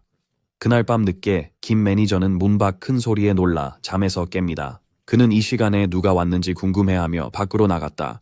거기서 검은 마스크로 얼굴이 반쯤 가려진 채 땅에 쓰러진 마약 중독자를 발견했다. 그 끔찍한 장면은 불쌍한 남자의 혼을 빼놓을 뻔했지만 차원의 익숙한 목소리가 그를 진정시켰다. 겁에 질린 남자는 왜 갑자기 한밤중에 찾아왔는지 묻습니다. 따뜻하고 안심시키는 미소를 지으며 우리 친구는 그에게 이제 악마의 세계를 볼 시간이라고 말합니다. 김은 소박한 집으로 돌아와 세 형제들과 함께 주변에 있는 석영과 빛나는 수정들로 울타리를 세우려 계획했습니다. 육아 속이 빈 석영을 두꺼운 빛나는 수정 위에 얹어 램프를 만들자 아이는 감탄했습니다. 잠시 후 그들 뒤에 포털이 열리고 김은 즉시 차원이 돌아왔다고 생각합니다. 대신 연구소의 모든 키메라들이 포털에서 쏟아져 나와 빨래처럼 서로 위에 쌓입니다. 세 형제들은 혼란스러워하며 왜 우리 아이가 약한 키메라들을 보냈는지 궁금해합니다. 하지만 김은 재빨리 도망가 집 뒤에 수줍게 숨습니다. 한편 사사는 새로운 이들 앞에서 당당히 서서 우위를 점하려는 듯 보입니다. 작은 나무 키메라는 시끄러운 바보를 무시하고 비옥한 토양이 있는 채소밭으로 걸어갔다. 그러다 정원의 주인들이 침입자가 그들의 영역을 밟고 있는 것을 발견하자 혼란스러운 싸움이 벌어졌다. 곧이어 우리 소년도 남과 김 매니저와 함께 마계로 돌아옵니다. 매니저는 원시적이라고 여겨졌던 그 세계 안에 찬이 지어놓은 복잡한 구조물에 즉시 감명을 받습니다. 뚱뚱한 남자는 우리 소년이 설계한 멋진 건축물에 열광합니다. 자원이 거의 없는 상황에서 찬은 나무 뒤에 숨은 김에게 더 집중합니다. 그는 그녀의 옛 친구들을 만나는 대신 상황을 처리하는 동안 남과 매니저에게 움직이지 말라고 하고 뛰어갑니다. 이후 지하의 마스크를 돌려주며 왜 그의 채소밭에서 섬유전쟁이 벌어지고 있는지 묻습니다. 그녀는 작은 나무 묘목이 비옥한 토양을 원하고 만드라고라들이 그들의 땅을 지키려 영토 전쟁을 시작했다고 설명합니다. 어느 쪽도 물러서지 않자 개미 남자가 싸움을 해결하려고 나섭니다. 묘목은 덩굴로 친구를 통통한 만드라고라에게 던졌습니다. 하지만 불행히도 상황은 계획대로 되지 않았습니다. 통통한 만드라고라는 마지막 순간에 부드럽게 옆으로 비켜서 개미는 그대로 날아가 금속 만드라고래 머리를 부딪히고 말았습니다. 그 재앙을 목격한 작은 묘목은 조용히 불쌍한 친구를 주워서 패배의 충격을 안고 자신의 그룹으로 돌아갔습니다. 우리의 영웅은 여우가 사라진 것을 빨리 알아차립니다. 알고 보니 그녀는 김이 일찍 나가는 것을 보고 뒤따랐습니다. 나무 반대편에 앉아 그녀는 김에게 사과를 받기 전까지는 한 발짝도 움직이지 않겠다고 말합니다. 그녀는 봤어요. 김은 연구소에 있을 때 어떤 경기에서도 싸움을 포기했어요. 명령을 절대적으로 만드는 저주가 그녀에게는 통하지 않아서 과학자들은 그녀를 싸우게 할 수 없었어요. 매번 랭킹 매치에 보내질 때마다 그녀는 일부러 맞아서 쥐곤 했습니다. 이를 본 과학자들은 그녀가 타고난 온순한 성격을 가졌다고 추측했습니다. 그녀는 전투 키메라인데도 방역을 거부합니다. 그러나 명감독은 걱정하지 않았습니다. 성격 문제라면 쉽게 고칠 수 있다고 생각했습니다. 그 악랄한 자식은 그녀 방에 약한 자들을 몇 명 두어 그녀 친구가 되게 했습니다. 그런 후 저주로 그 친구들이 그녀와 싸우게 했습니다. 그는 가장 믿었던 친구들에게 배신당하는 것보다 더 아픈 일은 없다고 믿었습니다. 그녀를 산산조각 낸 후 그는 충실한 친구는 없다고 세뇌하려 했습니다. 그는 그녀에게 그들이 그녀를 부수기 전에 그들을 부수지 않으면 죽을 거라고 했습니다. 그 순간 그녀의 내면 깊은 곳에서 무언가가 끊어졌습니다. 그녀는 갑자기 눈물을 흘리며 달아났습니다. 그녀는 친구들을 해치기보다 도망치기로 했습니다. 연구소의 과학자들이 그녀를 막으려 했지만 아무도 그녀가 포털로 탈출하는 걸 막지 못했습니다. 현재로 돌아와 김은 이제 원래 모습입니다. 폭신은 그녀가 우는 걸 보고 놀랍니다. 왜 화가 나야 할 상황에서 김이 우는지 묻습니다. 김은 폭시를 꽉 껴안고 그녀와 다른 사람들이 그리웠다고 말합니다. 그동안 3명의 어른들은 나무 뒤에서 조용히 지켜봤습니다. 차는 그들이 다시 좋은 관계로 돌아와 안심했습니다. 그가 집에 돌아왔을 때 두 멍청이가 명령을 너무 심각하게 받아들였다는 걸 알게 됩니다. 그리고 그는 매니저를 개인 A급 연금술사로 소개합니다. 노인은 훌륭하게 소개를 하지만 그 순간 떠오른 말을 불쑥 내뱉습니다.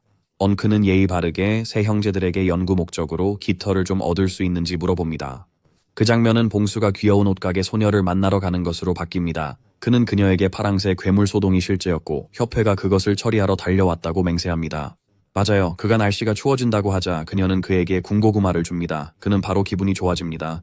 그가 따뜻한 고구마를 한 입 베어 물자 그녀는 그가 평소보다 조금 창백해 보인다는 것을 알아차립니다. 아니나 다를까 그는 조금 아프고 운동 후에 몸이 아프다고 인정합니다. 그가 진통제가 안 듣는다고 하자 그녀는 그것이 각성병의 징후일 수 있다고 깨닫습니다. 그녀는 그가 열로 인해 춥다고 생각하고 몸의 통증이 전형적인 징후라고 믿습니다. 게다가 그는 10대 후반이라 깨어남이 보통 시작되는 시기입니다. 그것을 듣고 아이는 자신 같은 촌뜨기가 헌터가 될 리가 없다며 즉시 거절합니다. 그녀는 사냥꾼에게는 배경이 중요하지 않다고 반박하며 그의 성장이 최근 꽤 빠르다고 지적합니다. 그녀는 그에게 돈을 억지로 쥐어주며 근처 도시의 협회로 가는 버스에 사용하라고 명령합니다. 거기서 그는 잠재력을 확인하려 시험을 봐야 한다. 츤데레는 그가 전설적인 헌터가 될 수도 있다고 부끄러워하며 말한다. 봉수는 그녀의 말에 기뻐하며 친절한 아가씨에게 감사 인사를 한다.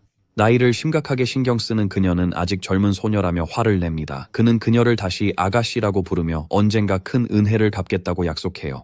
한편 마계에선 새 키메라들이 형제들과 석영 울타리 만드는 걸 돕고 있습니다. 유는 키메라라 피곤하지 않지만 남은 반쯤 잠든 상태에서도 도움을 멈추지 않으려 합니다.